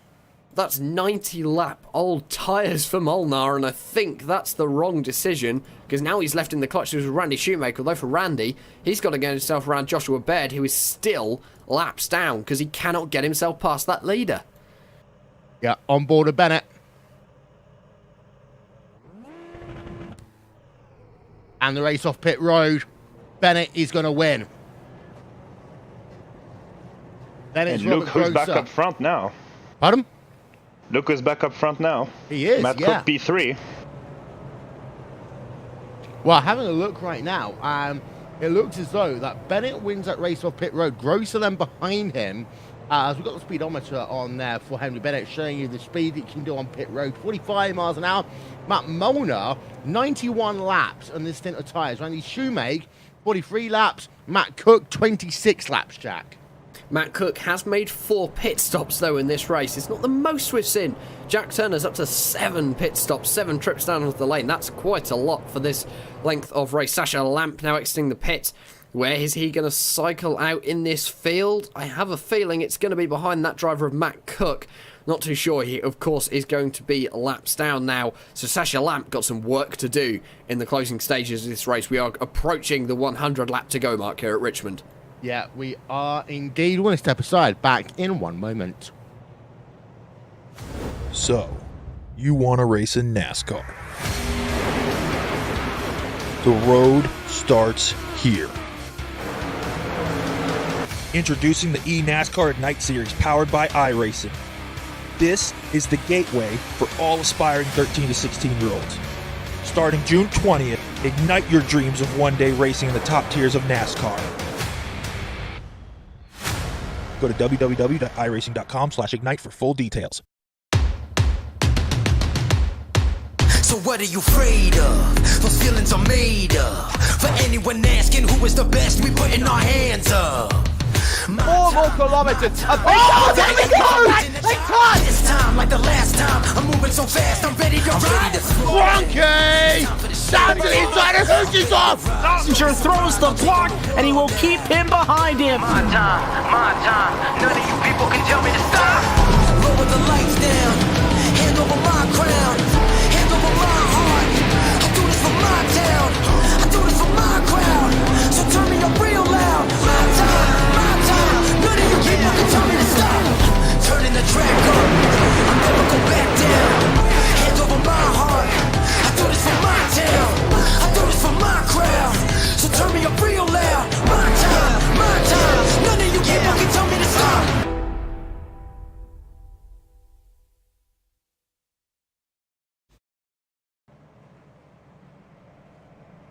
When the lights go green, there will be 101 laps to go here at Richmond Raceway. Pace car on towards pit road. We are green once again.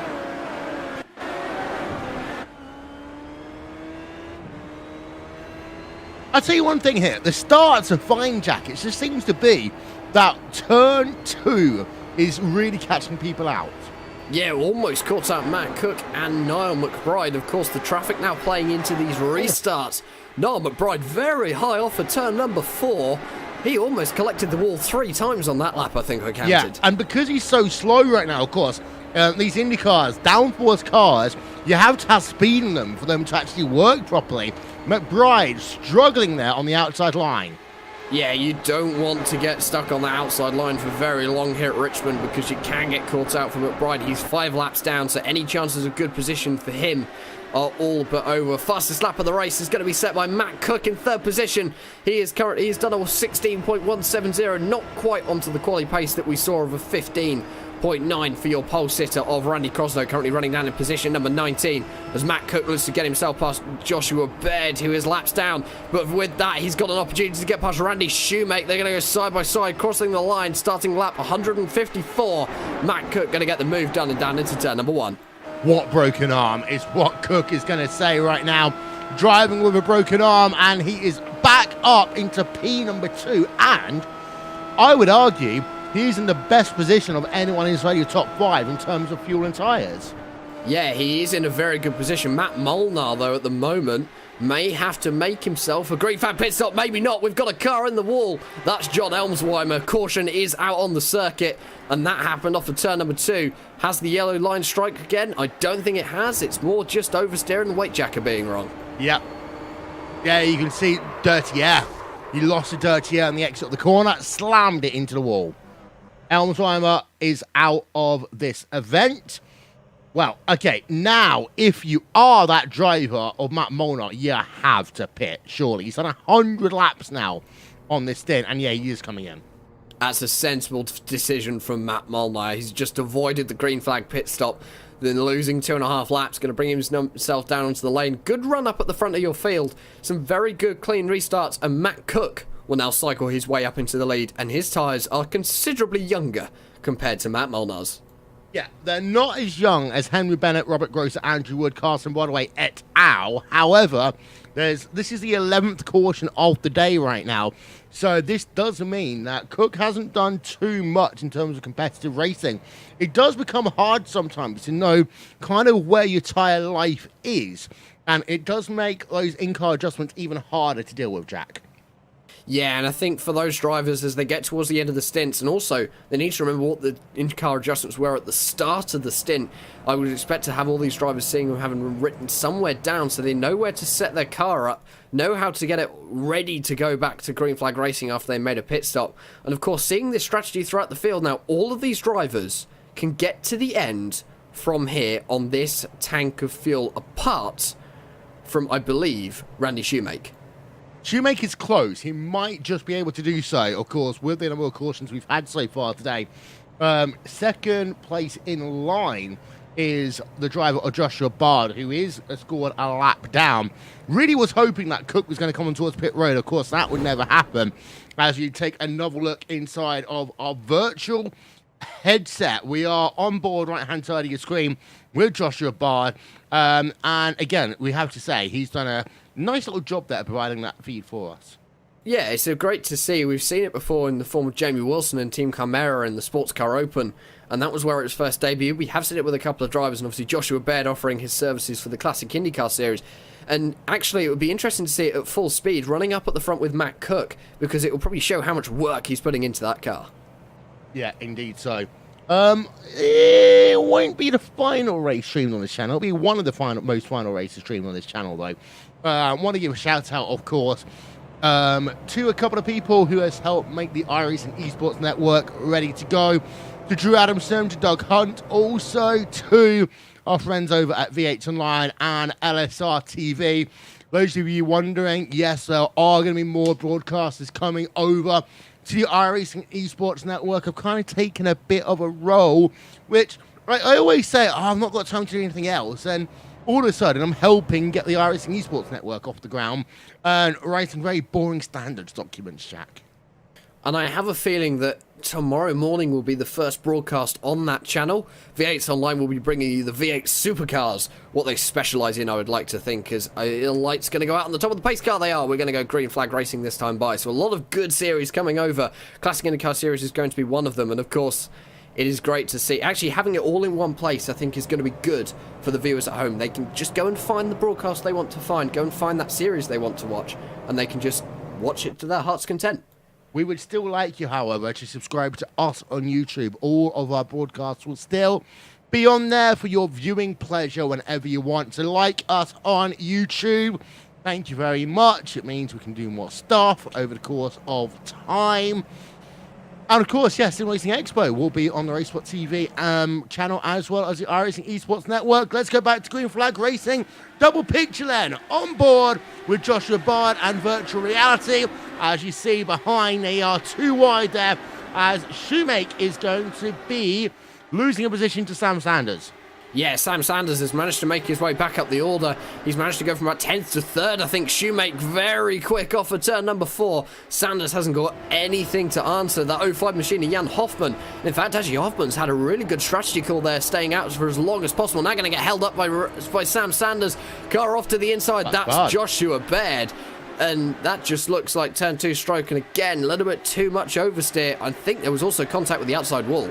Yeah, but for Josh, he does keep the race green for the time being, and he has brought that car on towards pit road. Let's get ourselves a second look at that one. So it was actually coming on to turn number 2. Oh, hello outside wall. Tell you what, did a good job of not spinning that car back across the track. He did a very good job at keeping this race green, and for Joshua Baird, that was an incredible piece of driving. And he's one of those things, he has been up there with Matt Cook all race long. He's now going to lose a lot of time. He was already 1 lap down. He's going to go down to 3 laps down now as Jan Hoffman gets his way past Henry Bennett. Those two are going to be side by side into turn number 3 this time. Henry Bennett clearly wants that position back. He might be championship leader by 130 points, but he wants to extend that championship advantage as much as he can. He's got past Hoffman now on turn number 4. Nice and easy move. Next target for him is Sam Sanders in 4th. Yeah, Bennett back up to P number 5 right now. The gap to Sam Sanders is only, well, nothing. He's actually past Sam Sanders, as you'll see. We'll just cycle that camera around as they come down in towards turn number 1. Bennett then, 2 drivers in the space of 3 laps. Yeah, that's what he needed to do. He's got himself up into 3rd position now. Hans Pitkanen is going to be the next driver for him to target. Henry Bennett can get to the end of the race. And actually, this is the fresher tyres now coming into play, which we were talking about, Will. He's got far fresher tyres than both Sam Sanders, Hans Pitkanen, Randy Shoemake and Matt Cook. So he has some of the freshest tyres out on circuit at the moment, meaning he has more grip and can run a much higher pace. Although saying that, Matt Cook on 48-lap-old tyres is still going quicker than Henry Bennett. Let's run a couple of laps actually on board of Henry Bennett. Give you a little bit of Racesport TV fan immersion.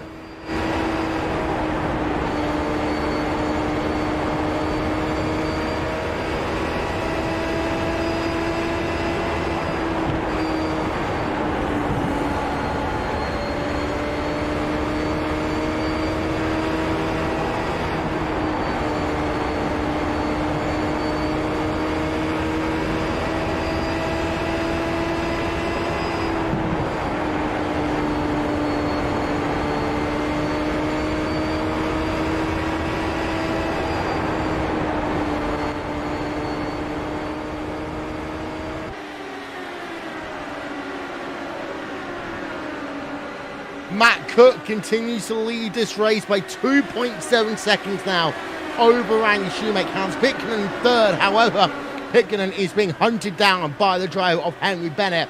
Running out your top 5 is Andrew Wood. We have had some retirees today. John Elmersheimer, Andrew Adair Saunders, Johnny Garrett, Andrew Aitken, Dave Costello, Joshua Chin are all out of this one. And the winner from last time out, Adam Shipstone, did not start this event here today. Callum Wheatley involved in the battle. He's been in battles all day long, Jack. He likes having a bit of a battle with people. This time it's with Matt Molnar. Looks like he's actually lost the position to Matt Molnar then. Now under pressure from the driver of Sasha Lamp, who is of course a lap down after having to make a late caution pit stop. Hans Pitkin and Henry Bennett, that battle for position number 3 still going on. Henry Bennett wanting to make up positions. He is running faster. Actually, to be fair, last time around they both matched each other on lap times, but the lap before Henry Bennett was a full 3/10 faster. Yeah, one driver we haven't really talked much about is Rory Collins in the number 5 car. He's in 11th place right now.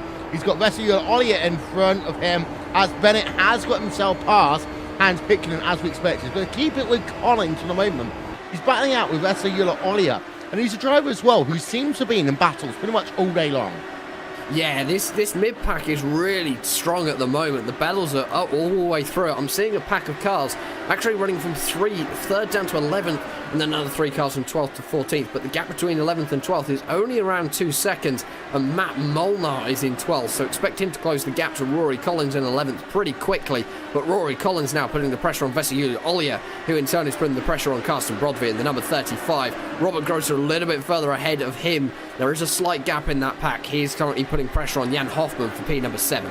Right, random track fact. If this race was to stay green, we'd actually get it done in 19 minutes and 25 seconds from now. It won't stay green. We've got a car around. We're talking about the Jan curse of the Hoffman. commentators. Yeah, that is... I'm not going to say that ever again. Yeah, I think that's probably a sensible one. Jan Hoffman, once again, turn 2 strikes again. It wasn't the yellow line this time, though. It was oversteer. Yep, so on board of Hoffman, this is him heading towards that incident.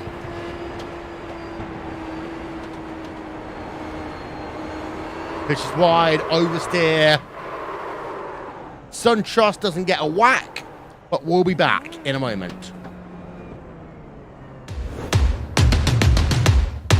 So what are you afraid of? Those feelings are made up. For anyone asking who is the best, we putting our hands up. 4 more kilometers. Oh, there we go! They cut! This time, like the last time, I'm moving so fast, I'm ready to ride. Frankie! Down to the inside of Hoosie's off! Passenger throws the block, and he will keep him behind him. My time. None of you people can tell me to stop. Lower the lights down. Hand over my crown. Hand over my heart. I do this for my town. I do this for my crowd.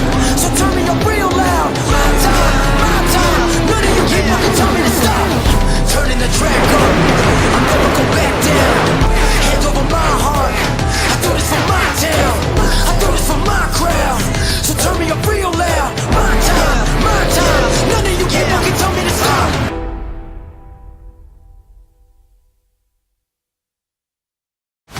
So, you want to race in NASCAR.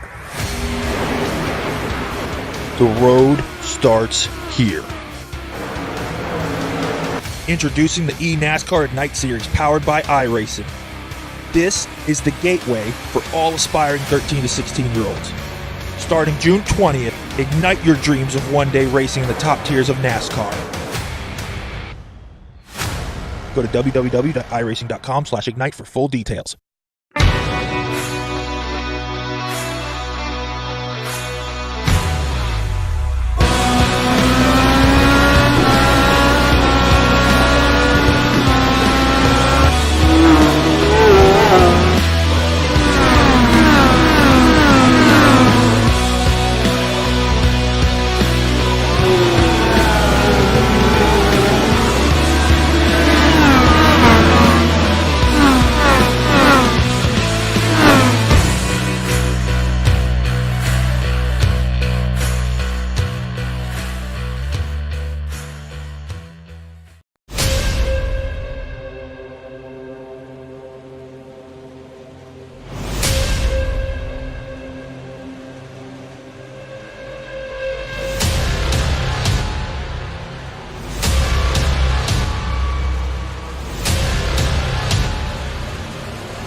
We didn't think there was going to be any pit stops this time around, but there was.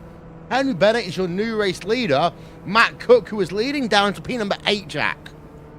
Yeah, Matt Cook shocked us, or shocked myself and Will. He's brought himself down onto the lane. He's dropped down to P8, as you said. Do not count him out, though. He is on fresh tyres. Randy Shoemaker as well, taking the same strategy call. Same with Hans Pitkanen. Same with Sam Sanders. Same with Jack Turner. So a lot of drivers actually taking that call to come down onto the lane, get some new tyres for this final dash to the finish. 65 laps remaining once we go back to green. Yeah, so your top 8 as it stands along the bottom of your screen. We are getting ready to go back to green flag racing, and we will do it with some Racebot TV fan immersion.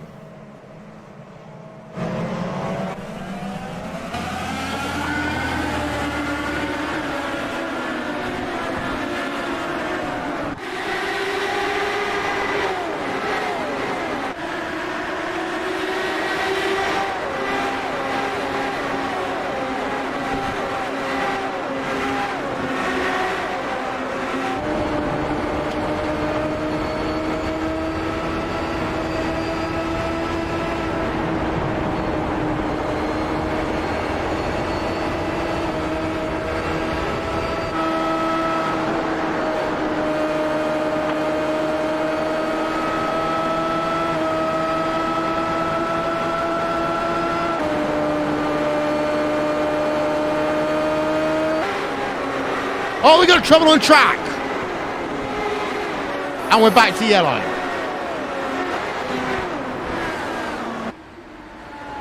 Dasher Lamp. Dasher Lamp involved there, Jack. Yeah, it just looks as though oversteer through turn number 2. Lost it on the exit, which was unlucky. It looks as though it was coming over the banking that Sasha lost that number 42 Torque Fruit racing machine. And, well, SunTrust, once again, having more contact with cars. Yep. Well, actually, he just missed the SunTrust banner. For those of you being pedantic there. It's right next to the Crown Royal banner, which I think you might need after a crash like that.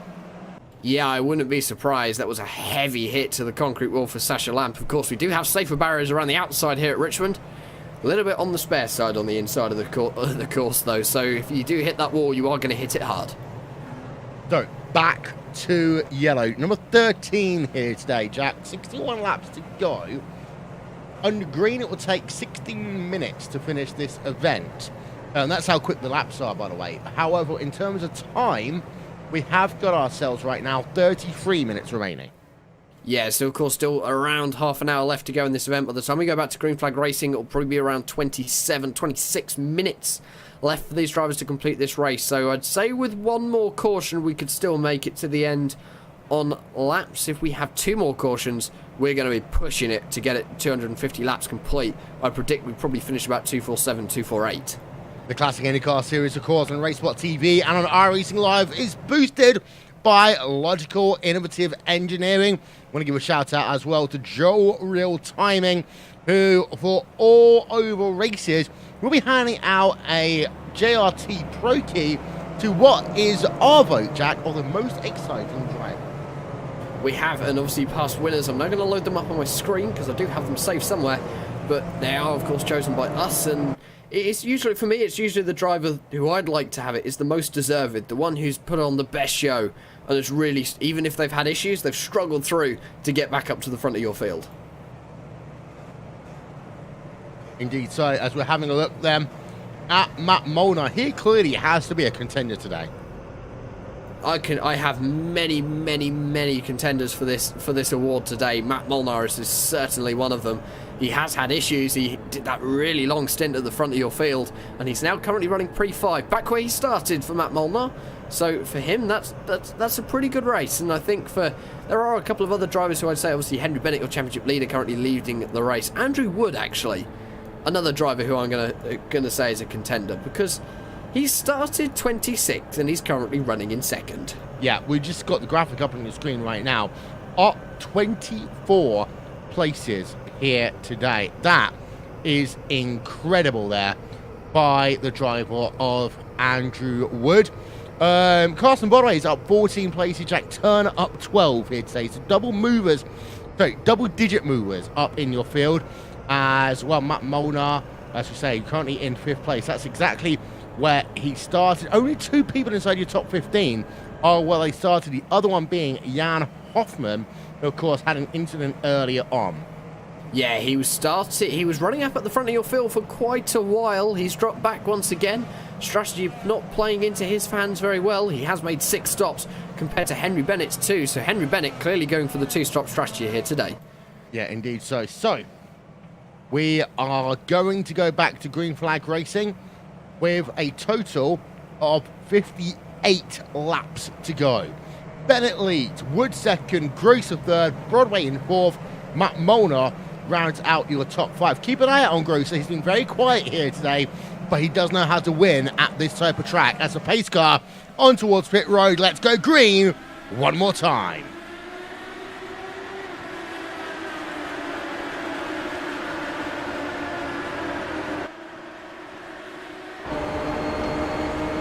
Molnar on the attack already on this restart over the driver of Carson Bodway. Matt Cook isn't too far behind right now. He's just passed vessel user Aliyah. And Randy Shoemaker's just got himself past Caleb Weekly as well. Side by side, further ahead between Matt Molnar and Carson Brodby. Molnar gets a bad run off at turn number 2. Leaves him in the clutches of the 46 of Matt Cook. Clearly his broken arm isn't stopping him today as they go side by side into turn number 1 and 2 for the 196th time. And it looks as though Matt Molnar losing out on the inside line. Randy Shoemaker now going to try to the outside as Matt Cook moves to the inside of Carson Brodby, getting loose nearly on turn number 3. Cook is on fire right now. I mean, he's got one arm that he's racing with, but he's just overtaken 2 drivers in 2 laps. Clearly so, and as I said, it's not stopping him, and he is on the charge. Next target of him is Robert Grocer, just another half a second up the road. He's only actually 1.9 seconds back from Henry Bennett. It'd be nice to see a battle between Matt Cook and Henry Bennett towards the closing stages of this race for your race win, but at the moment, it looks as though Henry Bennett nicely sat behind the driver of Jan Hoffman, who has made an extra pit stop since we've gone back to green. Yeah, Randy Shoemaker in P number 5 has been able to get himself past Carson Bodaway in the battle for that position. Robert Grocer remains himself in 4th place right now, has been passed from Matt Cook, but is still potentially looking at a podium if any of your top 3 drivers have a slip-up. Grocer is on 54-lap old tyres, the same as Bennett, the same as Wood. Matt Cook is on the freshest tyres of anyone right now inside your top 4, and that is 18 laps since he put on those iRacing Firestone Fireboard. Battle for the lead currently going on as well. Andrew Wood, Henry Bennett got caught up with traffic with Jan Hoffman, and Andrew Wood now is actually stuck behind Jan Hoffman. This is going to give Henry Bennett a bit of a chance to get away. They were right on each other as Hans Pickenden gets himself past Caleb Weekly for position number 9. This has also brought Matt Cook now into the battle for the lead, so 3-way battle for your race lead. Jan Hoffman, though, is going to be causing upset with this one. Robert Grocer has lost out to Randy Shoemaker as well. Yeah, and Matt Molnar versus Carson Bodaway. Bodaway up into 6th place. Molnar is fading a little bit, but we go on board now with the driver of Henry Bennett. You can see clean air for him right now, but we turn our attention over to Andrew Wood in the 2nd position. He is only 3 turns back. Yellow Matt Cook's involved. And Randy Shoemaker, 2 race-winning potential drivers involved in that one. Looks as though, actually, Matt Cook got loose on the entry into 3. Jan Hoffman takes avoiding action. Matt Cook gets loose again, and actually, whoa, that was 2 separate incidents. That can't be right. Yes, it is. They did. The 2 Aero X racing drivers did synchronized spinning. Randy Shoemaker said hello to the yellow line in turn 3 and 4. And Aero X quite literally inventing the sport of synchronized spinning.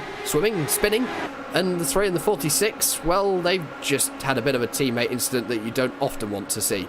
Yeah, of course, they're not the first team ever. It was Ludicrous Speed that did it once at Texas Motor Speedway. They had 4 drivers on a restart, all spin at the same time in this car. But Matt Cook then falls down to P number 12 as a consequence. He can still get a top 5. I mean, there's not much damage to that race car by the looks of it. Although he did make contact with Robert Grocer as well, and there is a little bit of damage on that front wing that can be replaced. And almost a big accident between Caleb Weekly and Hans Pitkinen. I think they were struggling to get around Randy Shoemaker to go and rejoin the back of your field under the iRacing pace car. And while there was almost a massive incident between those two, Caleb Weekly having to jump on the brakes to stop and avoid. So Robert Grosser down onto the lane. Another one of your potential race winners out. And Vesiula Ollier, is he going to beat him off? No, Robert Grosser going to hold that position. So Sam Sanders as well. That was a very short stint from him. He's down to the lane again. Yeah, and Cook is again 1 lap down. So actually, it's going to be really hard for him now to do anything in this event. But Robert Grosser is in P number 9 after that incident. Yeah, he has dropped down to P number 9, although does have the freshest tyres apart from Vesiula Ollier and Sam Sanders. He is the person of the highest standing with the freshest tyres. We're looking up at the front of your field. Your current race leader, Henry Bennett, his tyres are around 61 laps old now, so they're starting to get a little bit worse for wear compared to those a little bit further back. Matt Cook as well has brought himself down onto the lane once again. He's now a lap down, getting that damage repaired. He has also taken new tyres, so watch for him moving himself back up through the pack, although I'd probably say the highest he's going to get now is 12th position. So what are you afraid of? Those feelings are made up. For anyone asking who is the best, we putting our hands up. 4 more kilometers. Oh, there we go! They cut! This time, like the last time, I'm moving so fast, I'm ready to ride. Wonky! Down to the inside of Hoosie's off! Passenger throws the block, and he will keep him behind him. My time. None of you people can tell me to stop. Lower the lights down, hand over my crown, hand over my heart. I do this for my town, I do this for my crowd. So turn me up real loud. My time. None of you people can tell me to stop. Turning the track up, I'll never go back down. Hand over my heart, I do this for my town, I do this for my crowd. So turn me up real loud. My time. None of you people can tell me to stop.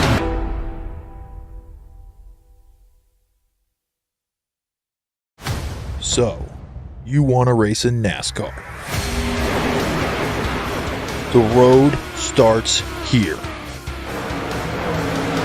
Introducing the eNASCAR Ignite Series powered by iRacing. This is the gateway for all aspiring 13 to 16-year-olds. Starting June 20th, ignite your dreams of one day racing in the top tiers of NASCAR.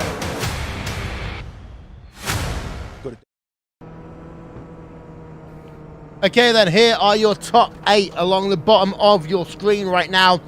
Bennett has a chance to win this one, and what's been an up and down race here today, Jack? Yeah, Bennett has all of a sudden been gifted a very good opportunity to win this event as they round into turn number 3 on this final pace lap. We have got another 41 laps remaining in this race, and I believe Will will probably be able to do the calculations a lot better than me. That must only be about 10-15 minutes if we can go and green flag racing to the end. 11 minutes and 32 seconds it's showing in terms of estimated time, and here we are back to green flag racing once again. Good restart there by Matt Molnar, going side by side with Carson Bodway, battle for third. Yeah, Carson Bodway battle for third. Matt Molnar down to the inside. Is he going to have the run off the final corner? I'm not sure whether he is. And it looks as though Carson Bodway going to keep that position for now into 1 and 2 with a 211th time. Is Matt Molnar going to be able to get the position? No, he's not. Carson Bodway putting on a good fight to hold this position. Yeah, so Molnar remains where he is for the time being. Bodway in 4th place behind Caleb Weekly and Hans Pitkanen going at it. Weekly down to the inside for P number 5. Can't get so there because the air just taken off his car through 1 and 2. That was actually by Bodway. He's now scrapping it out again with Matt Molnar. And also getting bogged down. He's going to lose a position to not only Jack Turner, but also to Rory Collins. Both of those two moving themselves up the field. The car behind him is going to be Niall McBride, still a long way down in this event. 5 laps down. Battle going on further ahead. Has Hans Pitkanen got himself past? For Carson Bodway, no, he hasn't. Jack Turner going to get involved in this one now as they go side by side for position number 4 into turn number 1. Has Pitkanen got the move done? I think he has. Small twitch. Touch between the two. Big accident off of turn number 2 there. Yeah, Bodway turn around, yellow flag out, 15th time here today. Replay. Well, this was then through turn number 2, having a look then from Bodway's perspective. And it was the driver ahead of him that bobbled up a little bit first. And then Bodaway tries to take evasive action, ends up causing a 3-car wreck, and I think Crosney got a tag at the end there as well. I'm just having a look. Jack Turner was the 55 involved in that one. Wasn't able to avoid Carsten Broadway. They probably both took the same avoiding action. Not something you want to see. Carsten Broadway, I'm not sure whether there was a third car involved. Let's have a look. There was And indeed. Pittman at the start. Yes, it was. So a lot of drivers involved in that incident as well. Hans Pitkänen, I would say that's a racing incident. He did get loose off of turn number 2. Yeah, replay on board of Pitkänen. Yeah, there you can see the wiggle. Before you know it, they were all spinning behind him. So for Hans Pitkänen then, there's not a lot you can do. I mean, we've seen so many drivers get loose off turn number 2. But the issue is, because you're racing at high speeds on such a short track here, Jack, it does mean that the field bunches up really quickly. I mean, of course, when they made contact, they were doing nearly 250 kilometers an hour. And if you think about how short this circuit is, these cars do carry a lot of speed through those corners. You're at 100 plus miles an hour all the way around the circuit. It's going to be tiring for these drivers because they have to concentrate so much. And for the driver of Carsten Broadway, that incident would have happened in a split of a second. Wouldn't even have been enough time for him to hit the brakes to avoid that car of Hans Pitkänen. But if he had done and hit the brakes hard enough, he would have caught a multi-car pile-up behind him. Yeah, let's talk about Sim Racing Expo a little bit then very quickly. We will be there every single day. Racesport TV, Racesport Radio in support of iRacing. It's actually iRacing Radio powered by Racesport, it was last time. I think that's the name we're going to have to use. Yeah, it was the Autosport show last year, wasn't it, that we had Racesport or iRacing Radio powered by Racesport. And I believe it's going to be a very similar group of people doing it again at the Sim Racing Expo. No Paul, unfortunately. Paul's already volunteered to do something else that day. But I'll be there. And we'll have Scott Fountain there from V8 on the line. I'll have Jake Sperry there, Connery Maddock will be there doing some shows at certain points. And we hope to talk to as many drivers as possible. And we also will be doing commentary of both the iRacing events taking place at Sim Racing Expo. And if I remember correctly, that is the ADAC Sim Racing Trophy and, of course, the GT500 event. I believe the ADAC Sim Racing Trophy is on the Saturday and the GT500 event is on the Sunday. Yes. Yes, okay, so they are the order that's going to be happening, like still on your iRacing pace car. The Sim Racing Expo is not going to be one you want to miss. Some great events going on there. And of course, if you want to go watch some real race cars instead of some pretend race cars, you haven't got to walk far because you also have the Blancpain GT series there that weekend. Well, yeah, and also I have been told if I'm a good boy, they might even, iRacing might even allow me to get a lap of the Nordschleife in real life through the, is it ring taxis, what they called, right? Yes, ring taxis. They're famous, of course, for having a certain driver drive for them, Sabina Schmitz, the driver who tried to get a transit van around the Nordschleife in under 10 minutes. You know what? I would love for her to drive me in a Ford Transit. She kicked Jeremy Clarkson out because Jeremy Clarkson's on a rather heavy side and she wanted that car as late as possible. But I would love it if Sabine Smith took me around the Nordschleife in a Ford Transit. I'm just saying. And also, can we get the Ford Transit scanned for iRacing as well, please? iRacing make that happen because I want to see a video of Will's face during that. Okay, pace car coming on towards pit road. Green flag going to come out. 32 laps to go here at Richmond. And we are green once again.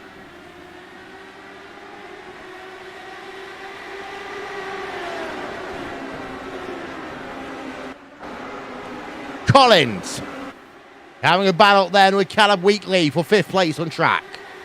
Caleb Wheatley, these guys have actually been having a good battle throughout the race. They have been running in the mid-pack, now running up towards the front of your field.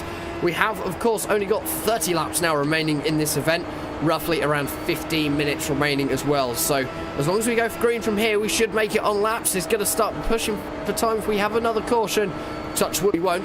And, of course, Henry Bennett's still leading. Andrew Woods has got nothing to answer to the pace of Henry Bennett. Rory Collins, though, cannot find a way past Caleb Wheatley. Yeah, he's stuck behind there in that dirty air behind Robert Grosser. Keep an eye out on him because he is on tyres that are 23 laps younger than what Collins and Wheatley have got. In fact, Wheatley's on 77 lap-old tyres and still holding on to P5.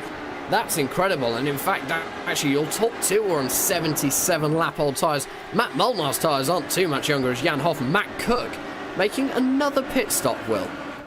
Yeah, I mean, that might be more for the fact that he has been racing now for almost 2 hours with a semi-broken arm. Let's have a look. On towards the lane. That car's got front-end damage. That car's got left-hand side damage. I would put that down to contact. Yeah, there he is out. That's not surprising for Matt Cook. Ah, SunTrust getting more time on RaceSpot TV. Yeah, let's get ourselves a replay of that one then for you. So, you see, he was holding the inside line in towards turn number 1 and 2. Doesn't fully come back up the track. The car's ahead of him.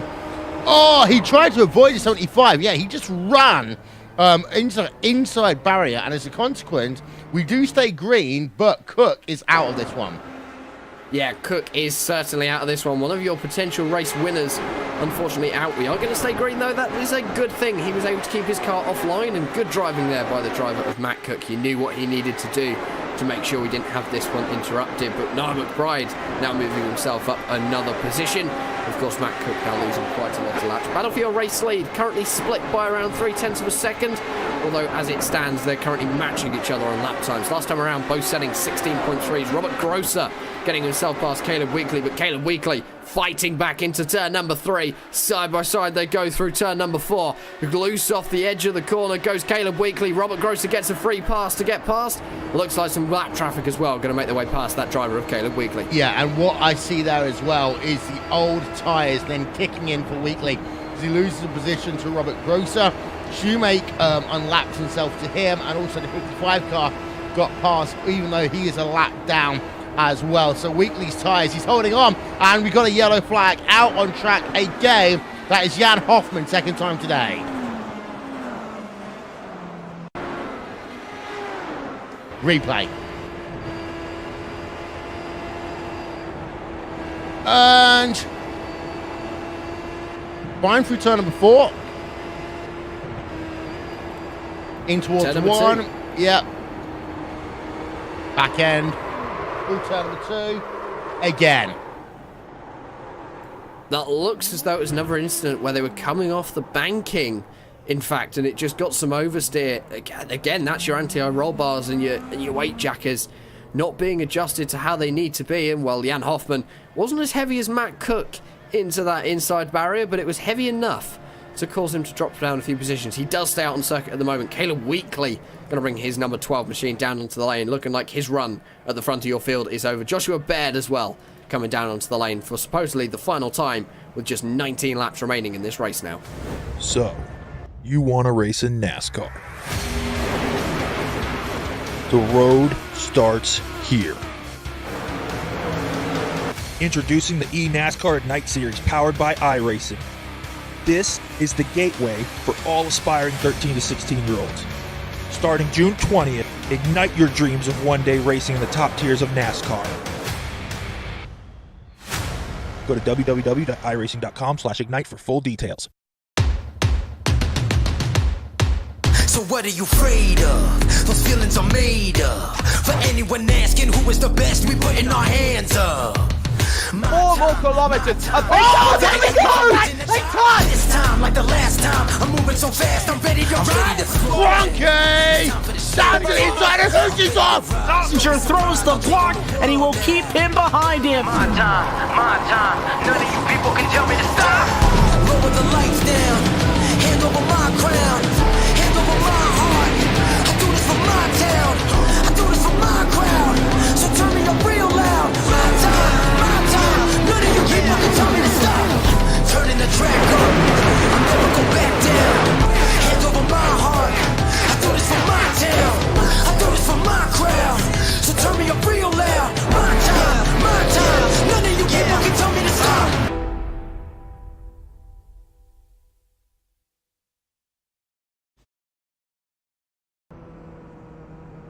The next time the Classic IndyCar Series will be on RaceSpot TV will be when we head ourselves over to Pocono for the 500 miler, including a free wide start. That will be on Sunday, August 12th here on RaceSpot TV, streaming live on iRacing Live. Then other events to come in the Classic IndyCar Series, boosted by Logical. We have got ourselves Mid-Ohio Sports Car Course on August 26th, Chicagoland Speedway September 16th, Silverstone on the 30th of September, and then we finish off at Phillip Island on Sunday, October 14th, Jack. A great schedule still to come up. Of course, there should be, well, I say should be because I haven't yet confirmed, a stream of the qualifying for Pocono a week before on August the 5th over on Classic IndyCar Series YouTube channel. Should be some content coming up there in the next month or so as well while we have our summer break. The pace car lights are off. Henry Bennett's going to lead us round to green flag racing once again with 15 laps remaining in this event. Andrew Adair Saunders out of this one early. We'll talk to him in a moment's time. And of course, don't forget tomorrow night here on Racebot TV, Monday Night Skippies in support of Calm. That will be here live at 8 p.m. GMT, only here on Racebot TV. As the pace car is on towards pit road, green flag into the air once again. 16 laps to go, and we got a battle out front there. Bennett's restart was not that great, and Matt Molnar trying to go to the inside of Andrew Wood for second. And if Matt Molnar can get this move done, that puts him in a good position to battle for the lead. At the moment, they're going to go side by side into turn number 1 and 2, getting very close. Andrew Wood, by the looks of it, just going to concede the position for now. Can he get the undercut off for 2? I don't think he can. Henry Bennett now is vulnerable to Matt Molnar. Matt Molnar, of course, he's on newer tyres by about 11 laps. Henry Bennett's tyres now are looking at 91 laps old. He's got to be very careful on those now. 4 tenths for a second is the gap, and you can see a little bit of kickback then from the car on the exit of turn number 2. But Matt Molnar versus Andrew Wood. Wood down to the inside again in this battle for second place on track. This will actually help Bennett a little bit as Wood then goes back up into second place. Andrew Adair Saunders is here, stood by with Jack. Well, Andrew, not a great day for you. You are out of this event. You had a few issues. Just take us through what those were. What did I say? I was off pace. Not an unusual issue. For me, I made took the apron low too early, which put me a lap down. But other than that, I tried to basically keep myself clean and stay out of trouble. And I could not stay out of trouble. And well, obviously you have the summer break now. You're just going to use that summer break to prepare yourself for the 500 miles at Pocono, because that is going to be a very, very long race at a very tricky circuit. First of all, I'm going to use that to cool down. That hit that I got in that race, it did not end up well for me emotionally. And I am not sure whether or not I will drive Pocono. I already written a message to Robert. We're probably going to talk about that, but it's a bit up in the air. I hope I can drive Pocono, but I got to go within myself whether or not I'm going to do that. And obviously looking forward to the rest of the season. Are there any circuits which you're really excited about, really looking forward to? First of all, I'm very excited about the Silverstone Historic Circuit. It's not very often that you can get to drive an IndyCar around there. And, of course, Phillip Island. And Pocono, if I drive it. And well, very quickly, Andrew, before we go back to the end of this race, Henry Bennett crossing the line with 4 laps remaining. Who would you like to give a shout out to? To DRE for their great sub pack, or add-on for voice attack, also for Logitech and Playseat for the products I use, and a shout out to my long lost teammate Caden Cumbers Badge. I miss him very much, and I hope I could race with him once again. Well, Andrew Adair Saunders not having a great day. He is out of this event here at Richmond. We've got a yellow. We've got a yellow here, and there's a couple of things I wanted to talk about. Rory Collins was going slowly on track. We were showing you that one on the replay, but this race will end under yellow, and we've got the number 45 machine up on its roof almost. We've got ourselves, I believe, That was the driver who we've got ourselves the multiple onboards with as well today. Let's have a look then. Couple of incidents all happening at the same time. Number 45 machine. Have a look at Jonathan Diggs, and you've got Joshua Bard there as well. In towards turn number 1, in towards turn number 2. Well, the caution was already out, and I think the issue was Diggs saw the yellow and was slowing down because the number 12 machine was going very slowly ahead of him on track. That was Caleb Weekly.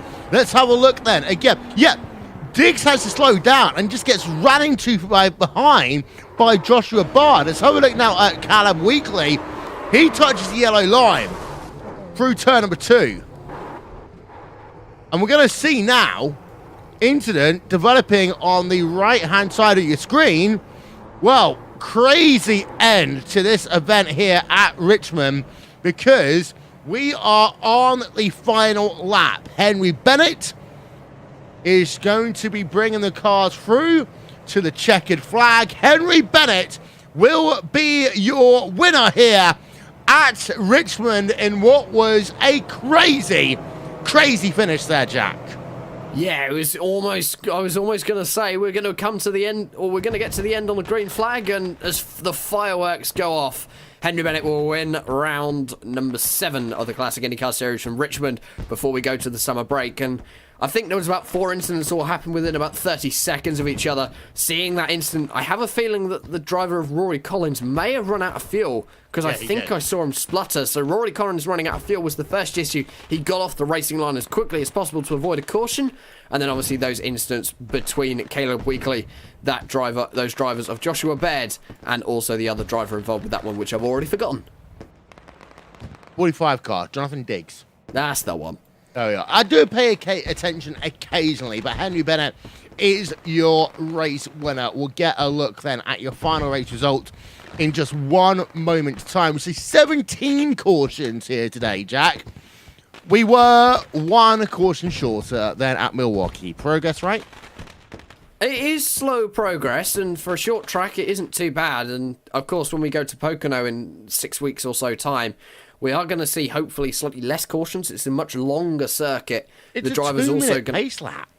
It's a 2-minute pace lap, and also it's a 500-mile race. These drivers have got to survive for 3 hours, I believe it is. That is a long, long time.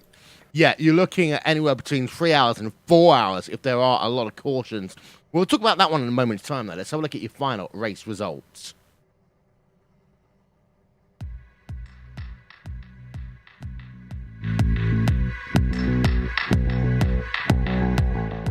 Well, Henry Bennett then claims victory under yellows. The times, they don't really matter at all. But we had ourselves a total of 7 drivers on the lead lap. Henry Bennett, Andrew Wood in second place, Matt Molnar in third, Robert Grosser in fourth, Hans Pitkanen in fifth, Vesa Ulit Olia in P number 6, and Carson Bodaway in P number 7.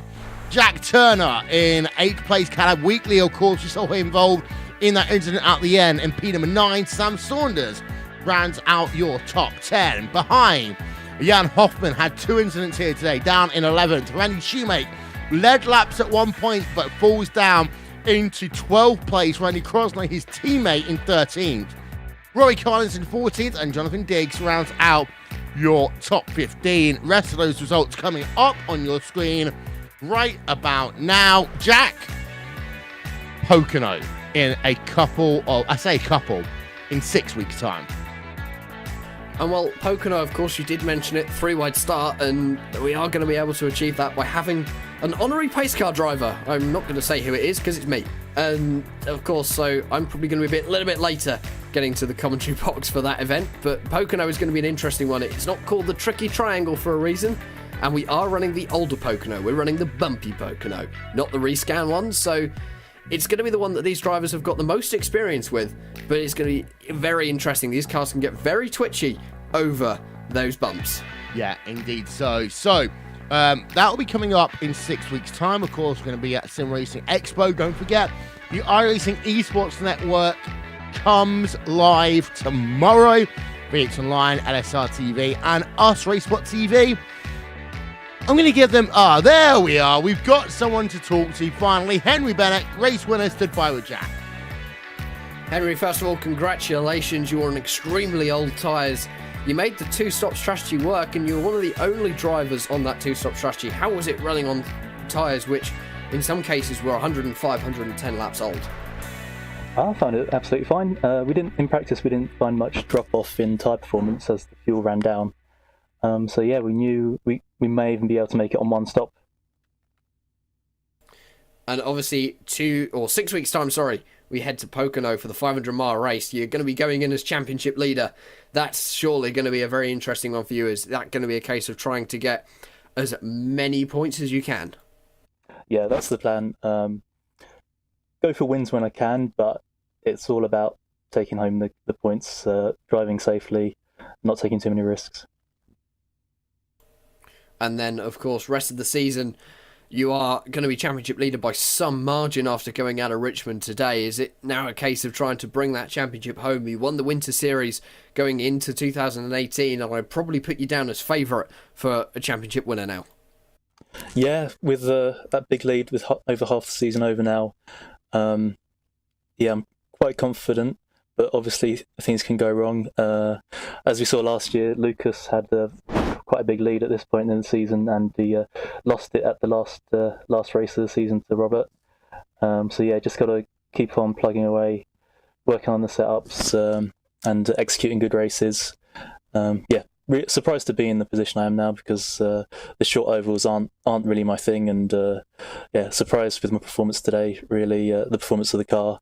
And really happy that we got a 1-2, Andrew in P2 with the same setup.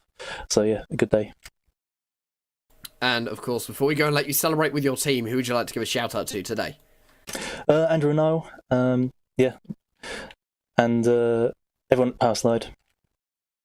Of course, you guys at Racespot for broadcasting, and Lucas and Robert for organising the series. Well, there is your race winner here from Richmond Raceway. Henry Bennett, the Brit, taking another win in the Classic IndyCar Series. He's going to extend his lead at the top of the standings. Indeed, so we have got ourselves the driver of Robert Grosser coming home 4th place here today. Robert, up and down race here, but you come home in 4th. Yeah, I never expected this, so I'm very happy about this result, to be honest. Come on, give me more than that. Talk us about you, Ace. Yeah, well, I didn't have the best setup, so at some stage I switched over to the one that John Emsweiler shared for the CIS community. So thanks, John, for doing this. The setup worked quite well. At least it was very stable over the long run. We didn't have much long runs today, but anyways. So I was just doing a typical Robert Grosser race, I guess, for once this year. Staying calm, staying cool, and staying out of trouble, and just finish and see how far I make it in the standings. So P4 is really a great result for me. Well, next time out, Pocono, 6 weeks' time. Can you win the big one? I hope so. Yeah, I'm quite confident. The track should suit me, and 500-mile races always super exciting, and I'm really looking forward to this. Shout outs, go. Of course, to Vortex Sim Racing, Logical Innovative Engineering, Joel Real Timing, Racebot TV, and also, as I said, John Emsweiler and the Lionheart Retro Series. Yeah, thank you very much there to Robert Grosser. Jack has stood by with the driver of Andrew Wood in second. Andrew Wood bringing it home 2nd place today, and we've already heard that he was running the same setup as Henry Bennett, so a very similar handling car for you, Andrew. And of course, it must have been a case of get that strategy working. You went for a 3-stop as opposed to a 2-stop of Matt Molnar and Robert and Henry Bennett, who locked out the podium. What was the choice of going for a 3-stop? Because I would have thought that would have been a little bit slower. Yeah, actually, I took on some wing damage from an incident with Yellow, and told that I had front wing damage. So I had to pit and I had to top off right there and get a new front wing, and I actually used my fast repair accidentally. But yeah, so I was kind of at the back and just trying to pick off spots one by one. Well, that is definitely not something you want to do, is use that second life almost by accident. It's not something we see very often, and Of course, looking forward, I'm going to ask all the drivers that we're going to ask today. The Pocono 500 is obviously very different to the 3/4 mile race that we've just seen at Richmond. How are you going to be preparing for that one? Obviously, we do have 5 weeks until that qualifying night. Yeah, it's going to be a long one, definitely. It's just preparation, just doing laps and trying to get used to how the car feels and how little changes inside the car, the tools you can get you higher positions. So yeah, it's just going to be a lot of determination and patience and at the finish, obviously. Very quick shout outs. Who are you going to give a shout out to today? Well, absolutely. My big shout out is to my teammate Henry. Up with a nice setup there, and my luck. I'll give a shout out to God too, because I turned up 20 minutes before this race and turned my first laps and had a rear grid penalty. So pretty much everything was against me today to not do well, but just patience and everything. So yeah, Well, thanks to you guys for broadcasting as well, and thanks for all you do in the series, Robert, and everything. Well, Andrew Wood bringing it home second position today. He did have an end of line penalty, wasn't able to run in qualifying, making his way up to second place purely on strategy. Also, your biggest mover and shaker in the field, up 24 positions. Thank you. Yeah, and right behind him is Matt Mona, also stood by with Jack. And well, Matt, we saw you have good battles through the mid-pack, because obviously you dropped back due to strategy, and eventually it brought you back up into the top of the field. Just give us an insight on strategy. Were you ever going for that, planning for it hitting the 2-hour mark? Of course, the race did go to 1 hour and 55 minutes. Were you ever planning for it to hit the 2-hour mark and maybe only completing 2:30? No, I always kind of expected it to hit 250. I was keeping up the pace on the old tires, and I wasn't running out of gas, so I was just going to stay out. But everyone else pitted, so kind of ruined my strategy of staying out. And then, of course, Pocono is coming up. 5 weeks off. We're going to go, obviously, quali and then the 500. Are you hoping for a very similar result when we get to the tricky triangle? Of course, I love the super speedways, and I have a big background in oval racing on iRacing, so big ovals, even short tracks too. Like, I love the pack racing and stuff, so I'm sure I'll be very comfortable out there and I'll enjoy it a lot. Very quick shout outs. Who gets it done for you today in the number 29 machine? Well, first I have to thank Robert and Lucas for playing this series on. It's been one of the best leagues I've been in. I had to thank Logical for sponsoring the series. I had to, of course, thank my family and my girlfriend, of course. And thanks to all the racers that make it possible out there. One driver who was having a little bit of girlfriend issue was Noel McBride, and that explains why he finished 5 laps down. Matt Molnar bringing his car home third and finishing off your podium. I want to make a joke about Noel McBride having a girlfriend, but he'll probably shout at me. Hi, Matt Cook. How's it going? It's going pretty good, Will. How about you? I'm all right. How's the arm? Still broken, but it's okay. My left arm feels like jello and kind of balances me out a little bit. Well, you race here today. You were up, you were down, you were leading laps, and then incidents happened. Talk us through it. More or less just tried to get through, was driving fairly aggressive, but I felt pretty comfortable overall. Just a couple of tendencies that the car would get loose in particular spots on the track. Tried to compensate for those, and unfortunately I couldn't catch it the last time. So that ended that, but I ended up getting the one penalty and still made it back to the lead lap. So that was kind of fun in itself, but overall just an up and down day. Well, next time out, Pocono, a track I know you love. The arm will be healed by then, right? Yeah, should be, and rehabilitation will be well underway, so should be back in full strength at that point. Well, good luck at the tricky triangle. Who do you want to give a shout out to? Definitely all the guys at AeroX, and once again to Robert for hosting a great league, and you guys for doing a great job streaming it. Well, thank you very much there to Matt Cook. That is all we have time for here tonight. Before we go, want to give a shout out to, of course, it's all about our track cams for gourmets. as well as to Andy Warner and And1 Design. We don't need to see that on screen. That's the one we're looking for. Simon Grossman, Aptioneering.com. Nick Fish and Race.tv, live timing and scoring. Jack Stiles, JRT award winner. Who is it? I'm going to give it to the driver who finished second position because he impressed me by being able to move from the rear of the grid after having a penalty and finishing second. Andrew Wood is your winner of the JRT award today. Enjoy your real timing and enjoy that addition to your cluster of iRacing applications. Well, thank you very much. Of course, the series is boosted by Logical Innovative Engineering. Shout out as well to John Real Timing. That guy's Jack Stiles. I am Will Vincent. Good night from Richmond.